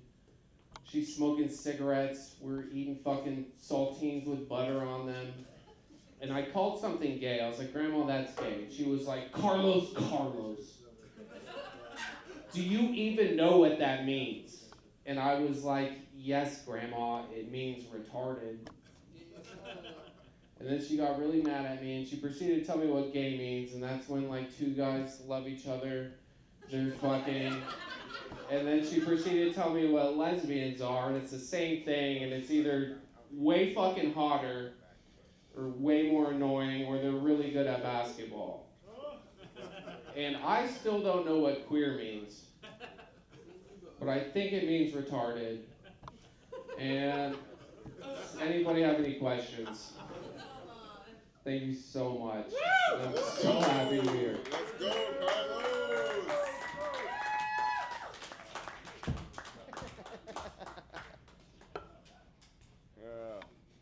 I'm so glad I saved the bell, motherfucker. High five for that guy. Give up for fucking Carlos, bro. Oh, god damn. I wish I would have fucking not pulled out of your mouth so many years ago. Jesus Christ. Thomas, you're glowing. I am. Look at that. In your pocket. Oh, yeah. I keep forgetting that I had this thing. If anyone can figure out how to get this thing off, to turn this thing off, this is like a woman's clitoris while I'm around. It just won't stop vibrating. Good for you. I got a ball peen hammer. Yep. Don't use that on clitoris. That's for the Don't that. freak shame me. All right. I wanted to say something about Carlos. Give it up for Carlos. Yeah, Carlos. I gave you a 9 out of 10 just because I'm a little confused about a couple of things. So you know that the new lead singer of Linkin Park, you know she's a Scientologist? Yeah. Okay. My other thing, Oh, yeah? hold on, my other thing, this is as a healthcare professional. Serious question now. So this poop that you keep in your butt, just in case you get raped, and you said it's supposed to make it feel better, is that for you or the one that's... Yeah. Both of us. Huh? Both of us. That was my question. Symbiosis. 9 out of 10 for Carlos, you guys. Let's go. Look at the guy that came with his fucking score sheet ready. Yeah, Carlos came on stage, I would say, flaming. I think that's one thing that kind of, it takes confidence, right, to really shoot shots at the judges and also people in the crowd, right? Facts. You gotta be a confident person. You gotta say it, deliver it the right way. So getting to it, I'll say his setup. I gave him a 2.4, delivery 2.2, and I just heard a lot of laughs. I heard like 3, 4, multiple people laughing. So I say a 5 on laughs. In total, 8.6 out of 10. Look at Carlos. I think he pulled into the lead. Yeah, Carlos was pretty funny. I like people with 2 names. First of all, he could have just said Carlos, but no, you got to say the whole thing like a Tribe Called Quest. Bruh was funny, and then he lost me when he attempted to rape him. No, he lost me when he said niggas can't read, but then he got me back when he said defense. And then I was like, oh, when he was like, and I was like, bro's funny, I'm gonna give him an 8 out of 10. Carlos. Give it up for Carlos. Carlos, I'm so glad I believed in you. That's the best I've ever seen you do. If you want to come up here and tell people your actual name and how unpronounceable it is, you gave me a fake name. You girl. Real name? It's Carlos. It is. It's the whitest name I've ever. Like, you have to fucking go look back into like Mariner type stuff. Go read some Moby Dick, and you will come across a character like Carlos. Is this Ishmael Ahab? No, worse than that, but that's fairly close. It's almost there. Yeah. Anyway, so back to people not reading, Americans in general. Moby Dick was a book. It's also what I call my dick. And since I have a bunch of people that left, we're going to let one of the judges come up. And this is the time to go for the bathroom. Give it up for Skrilla Mill. Hey. Give it up for Craig Darby. You guys got to check out the music online. Say hi to each other after this. But Brian with the Y is going to come up. He's going to show you what he does. Why? Because there's a Brian with no eyes. All right, give it up for Brian with the Y. Let's go, Brian. Keep it going, everybody, for Thomas McCrone.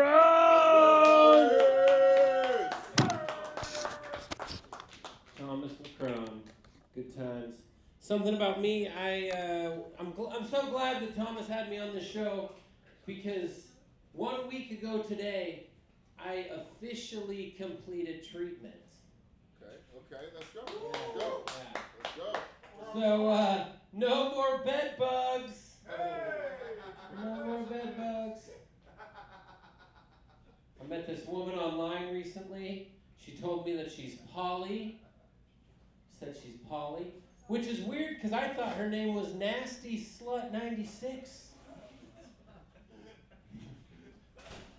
Yeah. We took the conversation over to Snapchat. You guys know what Snapchat is, right? Yes. It's where you chat about your snaps. And I convinced her to send me a picture of her butt. No. I was like, come on, baby. Let me get a peek of that tar star. And she sent it to me. It took quite a bit of convincing, let me tell you. She only had like 7 minutes left on her lunch break. So she sends it to me, and I'm looking at this photo, and I'm zooming in on different parts of this photo. You know, that's the kind of guy that I am. Gotta get it burned in my pornographic memory. And I realized she had the dirtiest fingernails. Ew. Gross. Definitely not cuticle. Yeah. The kids love that at the birthday parties. I go down to Eugene and visit my family once a month. That's where I'm from.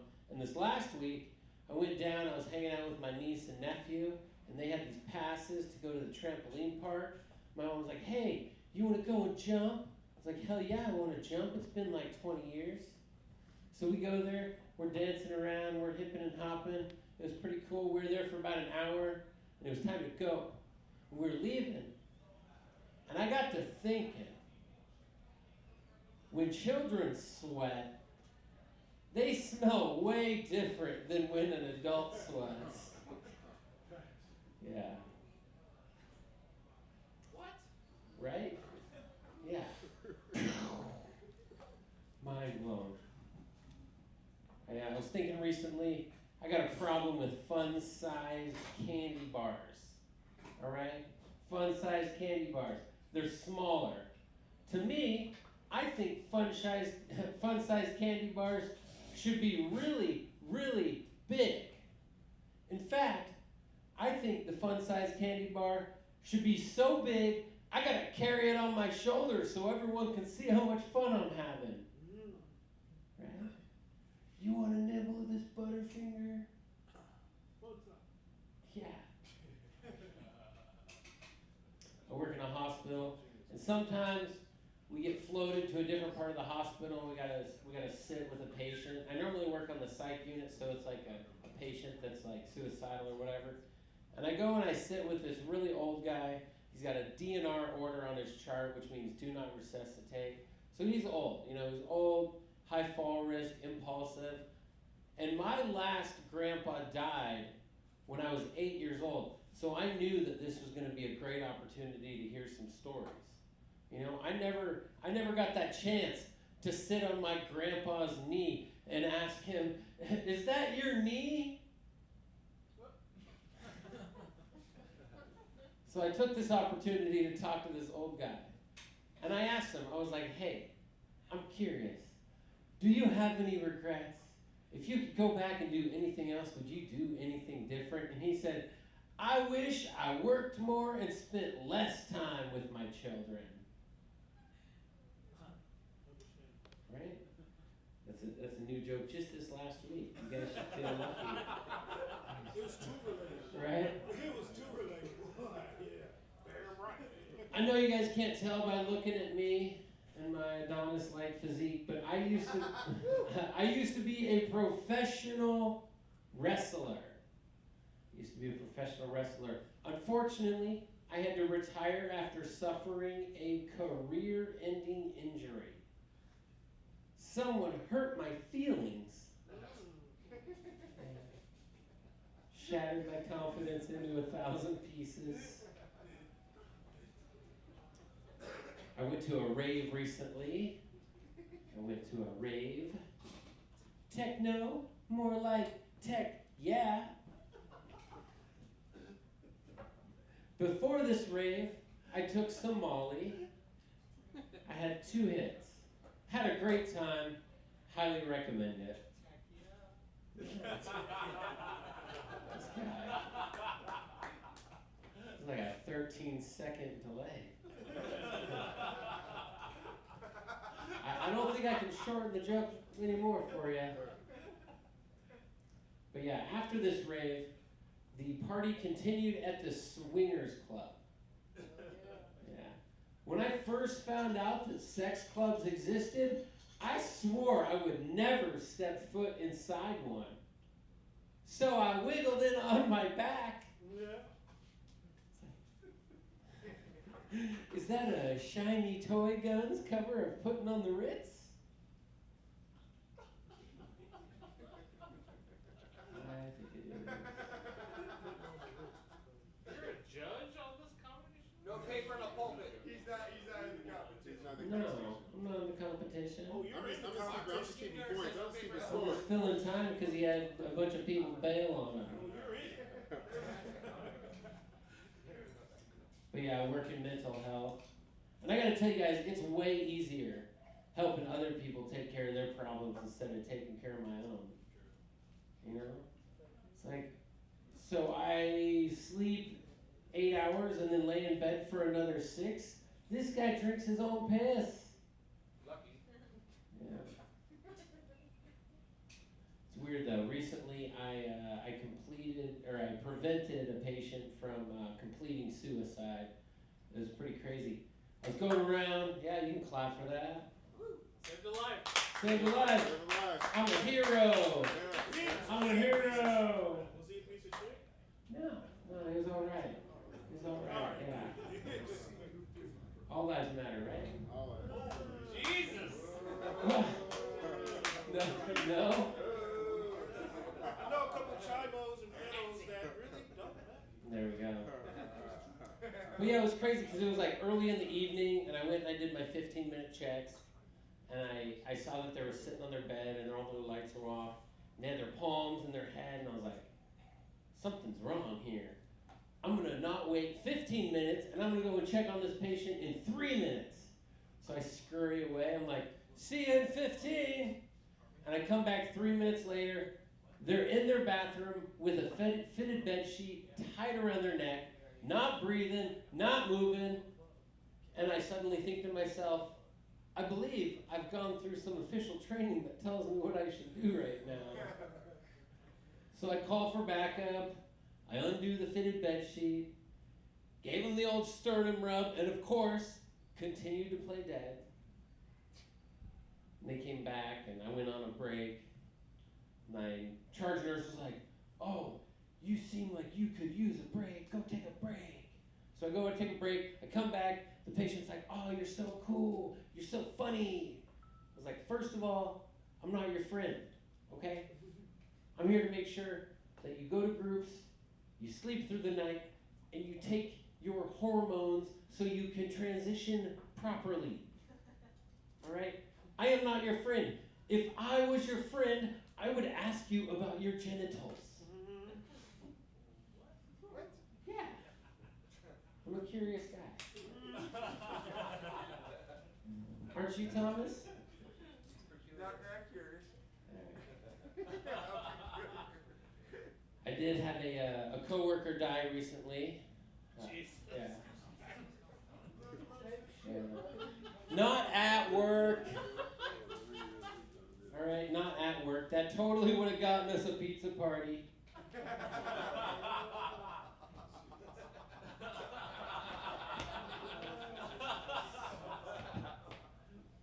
Yeah. It's wild though. A couple of years ago, I'll leave you guys with this last joke. A couple of years ago, I actually had an assistant nurse manager. He completed suicide. And it's a joke. Let me finish.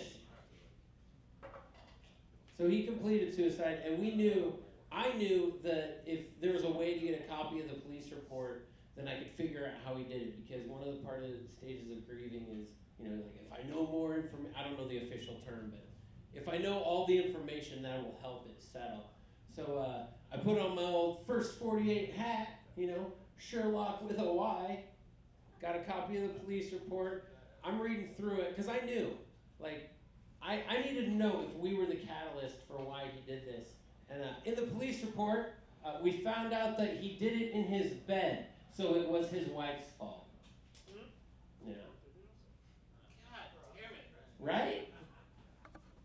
Comedy. Brian with a Y, Earth is flat. Hey.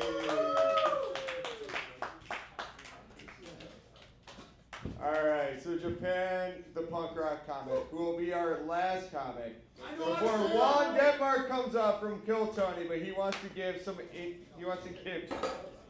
a little bit of he wants to give a ranking. What happened? You guys stole something? Wait, I want to hear the rankings from the judges on that. All right, so here's the rankings from the judges.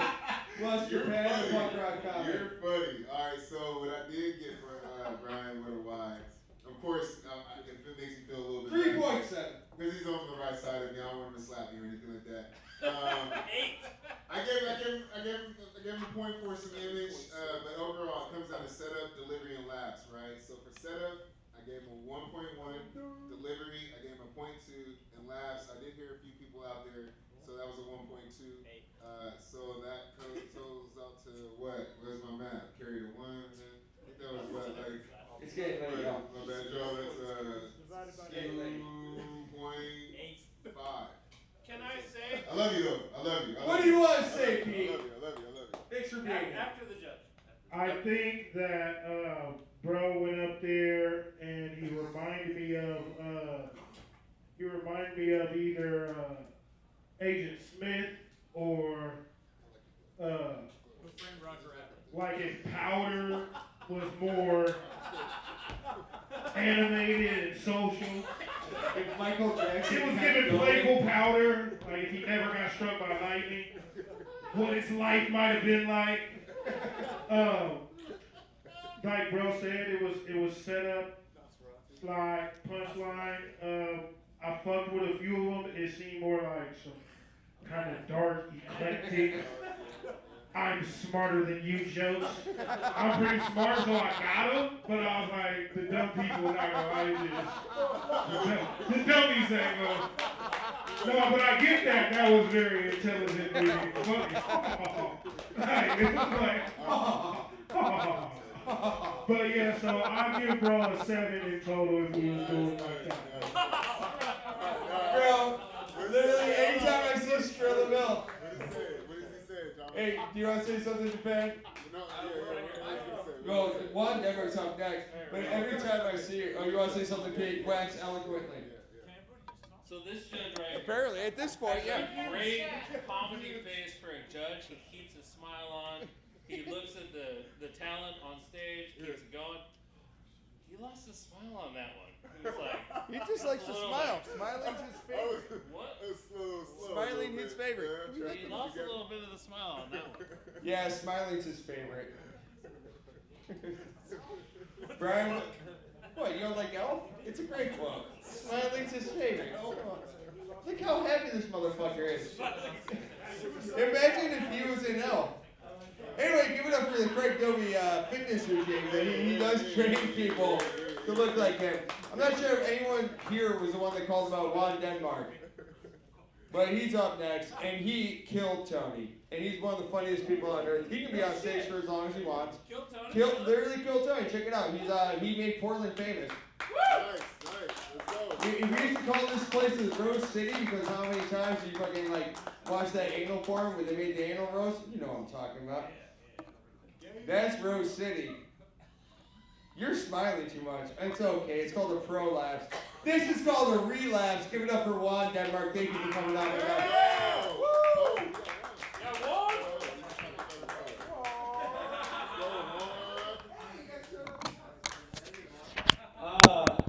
I just got from a date. I was just on a date with a girl who has a boyfriend. Congratulations. Yeah. No, it's not congratulations. This is a life of paranoia I'm talking about right now. This girl has a boyfriend, but it makes her pussy wet to be on dates with men who are attracted to her. Make some noise if you're a woman who likes to dangle your pussy in front of a man and not fuck him just so you can bring that pussy back home to your boyfriend.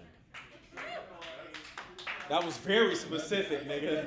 That was extremely specific. I damn near said her name. That's how specific that was. She clapped hard as shit, too. I'm sorry, bro. It's fucked up out here, dude. But I'm a horny nigga, and I feel like women who are in relationships got better pussy. Cause it's cleaner, you know what I mean? Like they got a single guy they fuck, you know what I mean? They got one guy they fuck. A girl who's like single and ready to mingle is fucking a bunch of guys. They fuck Mexicans. You ever fucked a Mexican before? Yes. You ever heard of Dirty Sanchez? Yes. You jerk off to Dirty Sanchez's. Yes. C. You gotta say C now. Thank you. It's fucked up out here. I do a lot of dumb things for the love of the game, guys. The dumbest thing I ever did on behalf of my penis was go home with a stripper. You guys ever go home with a stripper before? Preferred! That's turkey. I went home with a stripper. Are you pausing my set right now, dude? Who the fuck do you think you are? Okay, cool. I went home with a stripper. Have you guys ever went home with a stripper and when you get to the front door you meet her boyfriend? And her boyfriend's gun? You ever done that before, or is that just me? I was so horny, I still went in that fucking house, dude, because I thought there was pussy in there. The only pussy in there was me. I wanted no smoke with that fucker.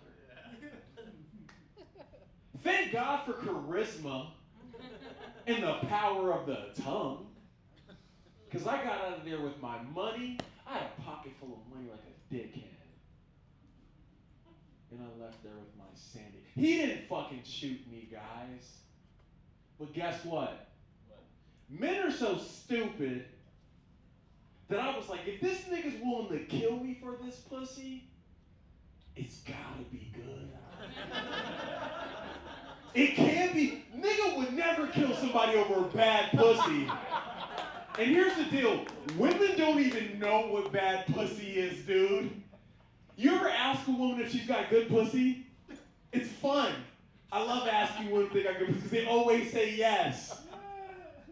How many dudes in here got good dick? Make some noise if you got good dick. That wasn't 100%. That was not 100. It was 100% of the niggas.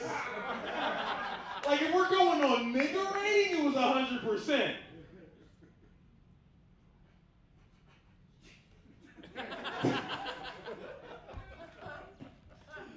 Women think they have good pussy. That's funny, isn't it? Make some noise if you've ever been inside bad pussy. Yeah. That's a slow 100%. That's 95%. Why aren't you saying yes? You never had bad pussy before? Never? It's all good, baby. Oh, he's one of those type of guys. We don't respect those guys. You gotta get enough pussy to know what's bad pussy. You know what I mean? If you think all good pussy, if you think every pussy is good, I can't talk to you. Because there's not all good pussy.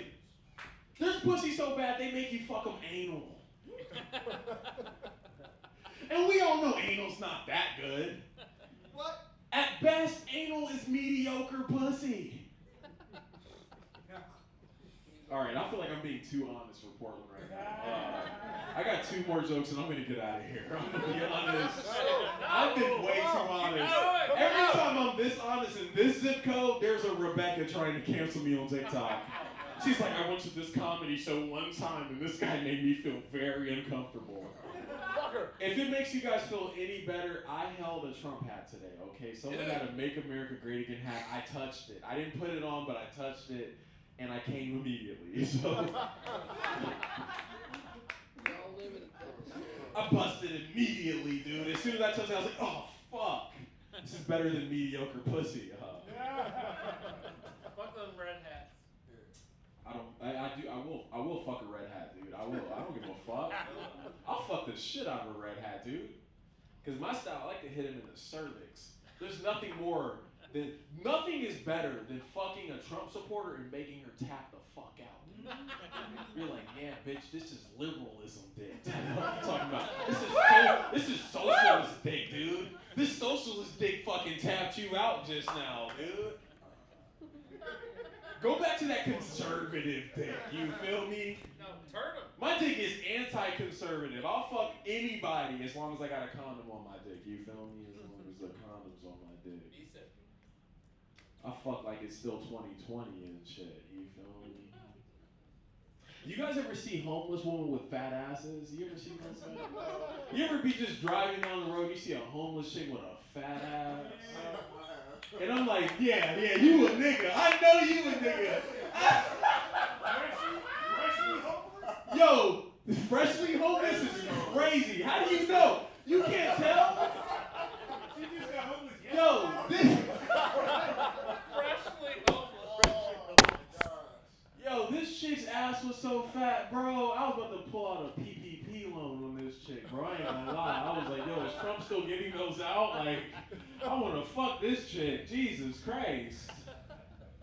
It's tough driving past homeless women with fat asses, bro. I don't got enough integrity for that shit. I got 5 more homeless chicks with a fat ass, and I'm gonna stomp on the brakes. I'm gonna be honest.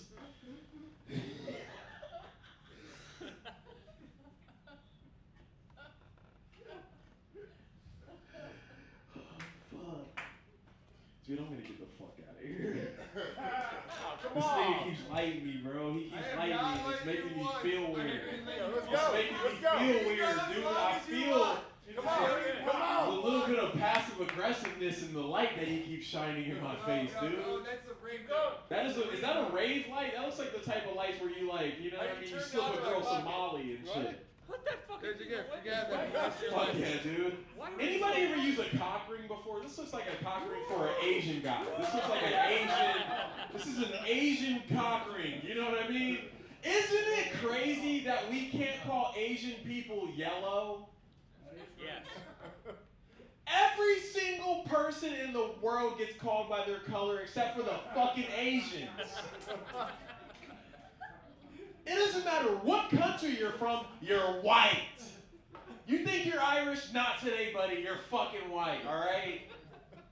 You see a Mexican person, you call him brown. You see a nigga from Zimbabwe, you call him black. As soon as you see a Japanese person, you call them Chinese. Because they all look the same. Whoopsie daisy, whoopsie Asie. Oh. Whoopsie Asie should have got way more laughs out of this audience. I can't get canceled here tonight. We live! Oh shit! My career's over, nigga! Hell no, come on. You remember, what's that one nigga who was at the Laugh Factory saying nigger too much? You remember that dude from Seinfeld? Kramer? Is this my Kramer set? Live from Portland. I fucked with Kramer too, bro. He was just having a bad day. You feel me? Sometimes you gotta say the hard R to release stress. You know what I mean? You gotta get that shit. Look, he definitely said the hard R. Anytime a white nigga is just adamantly against nigger, come on, bro. I don't trust that nigga. I'm gonna let y'all know something right now, okay? Anytime a black person asks y'all, have you ever said nigger before, and you say no, we will never trust you ever again. All right? It's a trick question. We already know you said the N-word before. We're just seeing if y'all are real niggers or not. You know? Jesus Christ. Stop lying! I've said every slur known to man. And if there's a new one tomorrow, I'm saying that shit. You show me a slur, I'm saying that motherfucker. One of my best friends is a midget, and I'm his best friend so I can say midget, all right? Does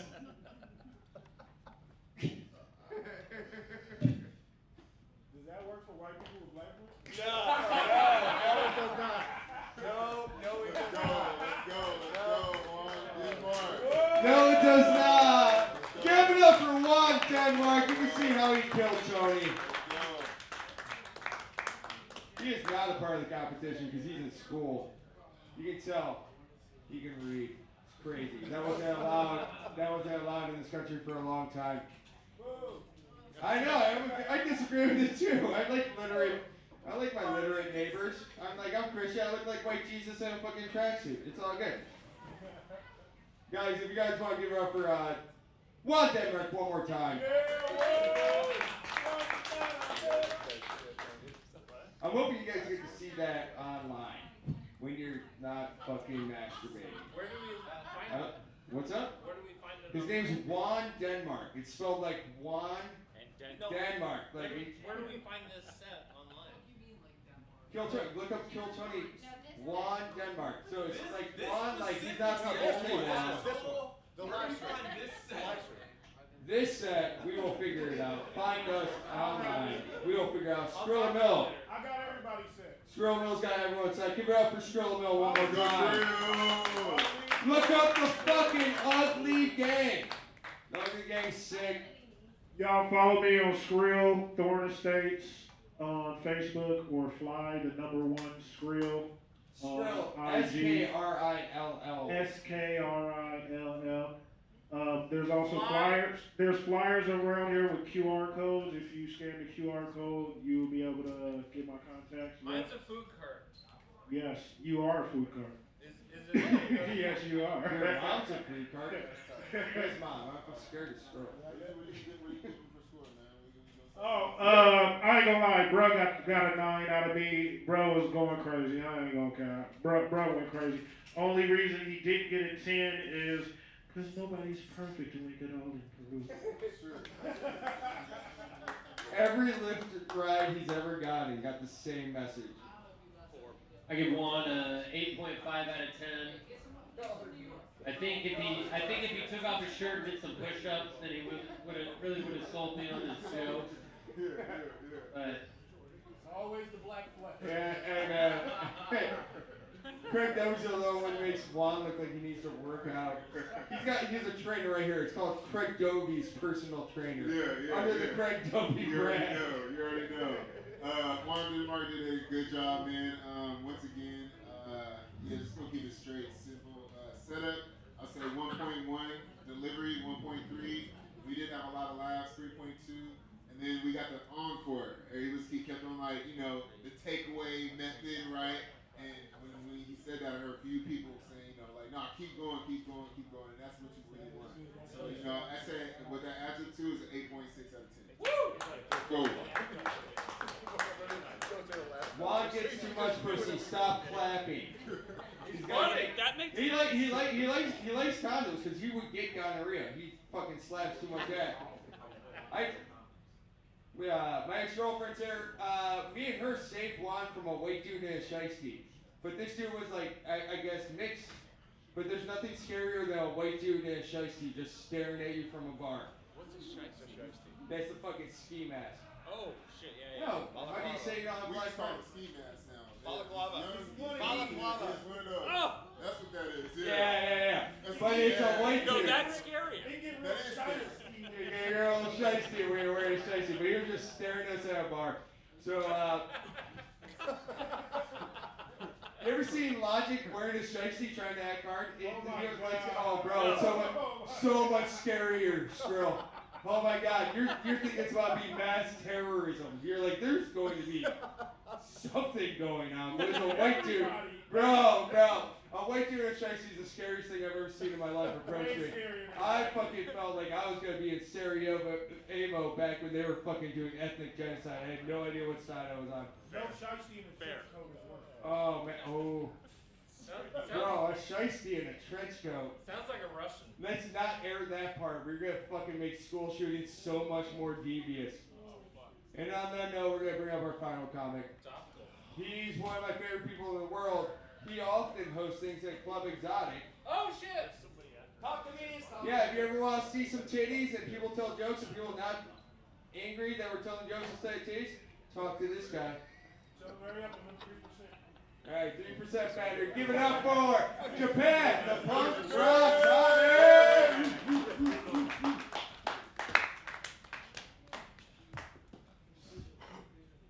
Hey, what's up, Pip? Pimpin'. What's up, Pimpin'? They smell like Palacium, Peter. My business is a little cloak and dagger. I drink so much I don't walk, I merely stagger. I'm already in the gutter, that's the price you pay. I walk the line where we go one, we go all. Woo! Yeah! My dog has no nose. How does he smell? Terrible. I don't want to go to Mars. There's nothing but red dirt, death, and busted probes. The only one I know of that wants to go to Mars is billionaire dickhead into ketamine. Has like 15 kids. And I predicted the future because I'm a witch and shit. I see the future. Woo-hoo. That, you know that movie Starship Troopers? Yeah. You want to know more? So there's going to be all this propaganda on your phones. And they're trying to lure people to get into the spaceships. A new life, a new beginning. In the fascist confederacy of the Mars. And the big statues and all this. But with any system of fascism, there's going to be a few drug dealers. And I'm guessing that ketamine might be the drug of choice, Oh my God, it reminds me, have you ever been in a small town and been like the only guy with drugs? Everyone wants to be your friend, or fuck you, or kill you, or rob you. There was this one small town, I know someone used to send them, anyway. The sheriff, his son was the drug dealer, and the lady of negotiable virtue was the only one there, and it got weird from there. But you know what? Oh, you're laughing. Oh my God, this guy fucking laughed. I made a judge laugh. That counts a fucking point. You are the hardest judge, and I made you fucking laugh. That counts. That counts. I get a point. I get a point for making you laugh. 1.1. Oh, you hate me. You fucking hate me. Let's do that. Demanded a point. No, I'm just playing. I'm just playing. I'm just playing.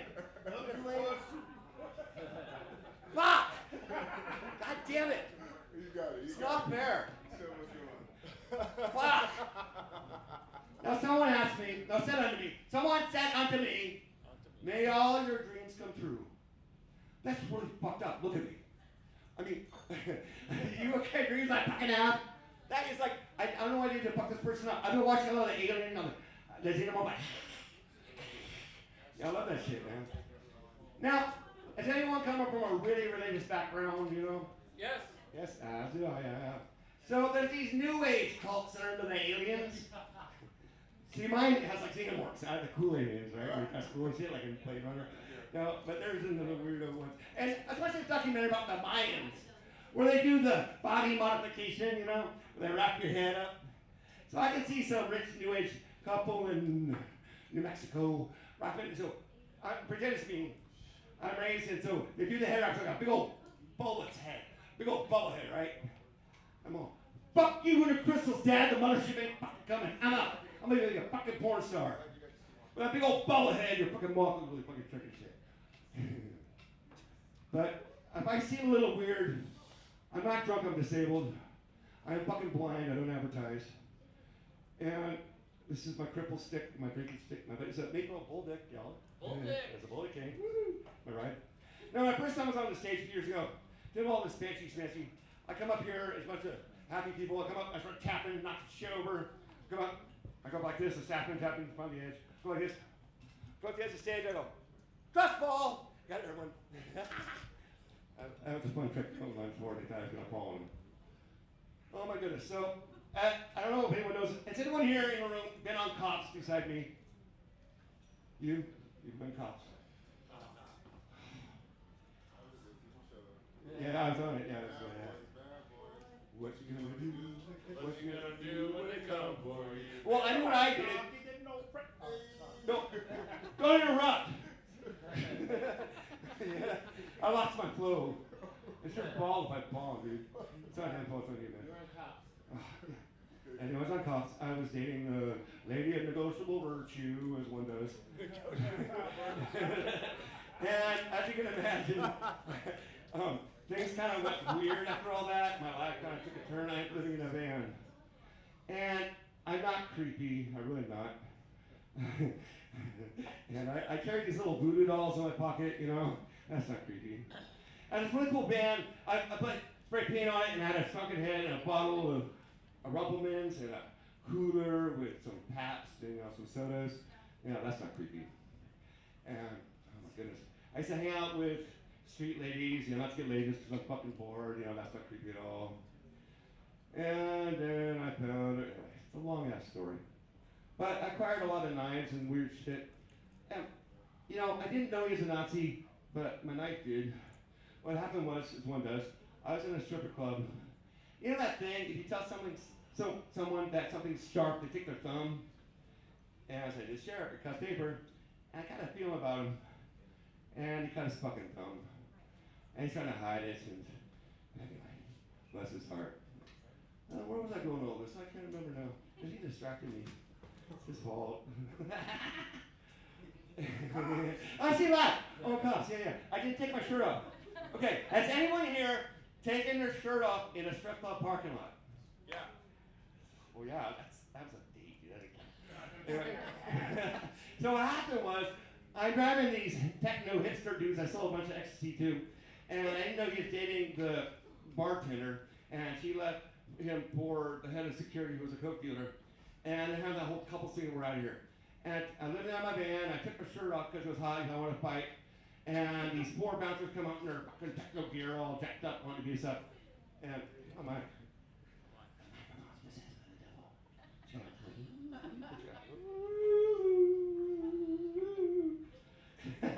Anyway, I said, it's not me you have to do one thing. It's not me you have to worry about, it's those. Get the fucking van. That's not creepy. Oh my goodness, I have so many stories to tell you. Anyway, on cops, what happened was, I dropped her off in a kind of illegal towing, blah, blah, blah, blah. Anyway, I send these tapes, I'm not taping this, they are. I send these tapes to Korea. My friend teaches English at Busan University and writes for National Geographic. He's just returning from Mongolia. Give it up for Mongolia, everybody! Mongolia! He just did, yeah, exactly, he just did 55 days, talking horrible shit, all four corners of Mongolia. And he's coming back, he went gone native. He has this jacket made of like badgers and fucking rabbits and shit. And I used to grow weed with this guy back in the 80s. And he's got total native. And he's got a big old fucking harpy eagle things that eat his fucking ear. And he's coming back to the civilized world of Korea. And they enjoy my tapes. I send them several times a week. And you know what? I do love each and every one of you. I really do. I deeply appreciate you sticking around. And that's all, folks. Bravo! Time for this one to go home! Woo! Thank you. Let's go. Give it up for Japan. Punk rock comic. But give it up for our audience. Especially these two guys right here. Give it up for these two guys. I love the audience. I have to say that. You guys are gonna get a vote. Combined. You can pick your top 3. Oh, yeah? To join, you've been here the entire show.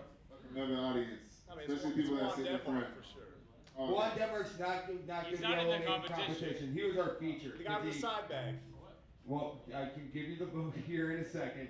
We're gonna give I'm gonna just play a song for him real quick while the judges get their numbers together. Do I get a vote? Pete, you want a vote? I want a vote. You've been here. All right, fine. You see a piece of paper on the floor? You see a piece of paper in front of you? You just have to flip it over. I gotta add it to come back. Sure. We'll give the audience a vote. You guys figure it out. Your top 3. Yeah. You guys figure out your top 3. So this is a song called Rappers and Zombies, or R&Z. It's off my first album, Collective Collection. Let's hear that shit. Guys, give it up for yourselves. Point what?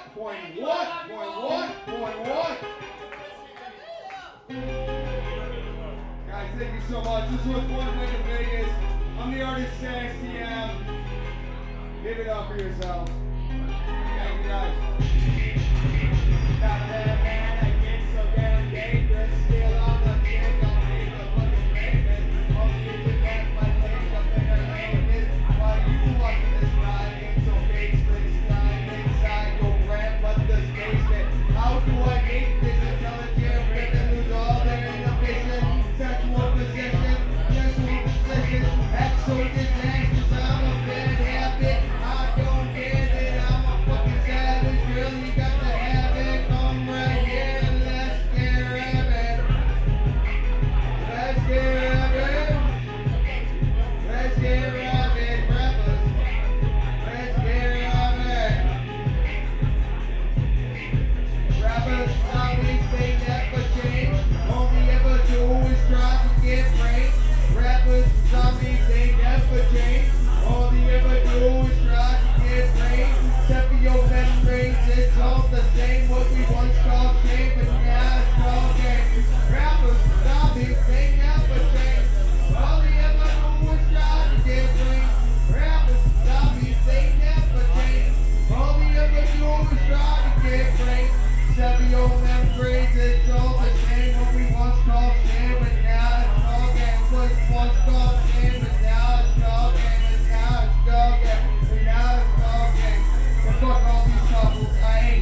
figure out the winner of this, and the audience vote is going on. Can you just replay one of the first two songs that I played? I'm gonna go find these guest judges while they figure it out. Can you play My Love For You again, Ryan? And then play Depression right after. I'll go figure this out. Guys, thank you so much for coming out. Give it up for everyone here. Woo.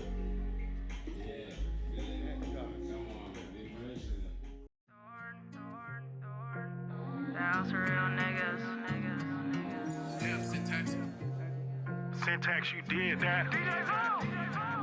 It's a cost to be the boss, and all these rules ain't cheap. Gotta watch you come across, cause most these rules play sheep. Get a clip of shit, I'm down and see. They real skin, if that bitch don't hold you down, and she ain't real then. It's a cost to be the boss, and all them rules ain't cheap. Gotta watch you come across, cause most these rules play sheep. Get a clip of shit, I'm down and see.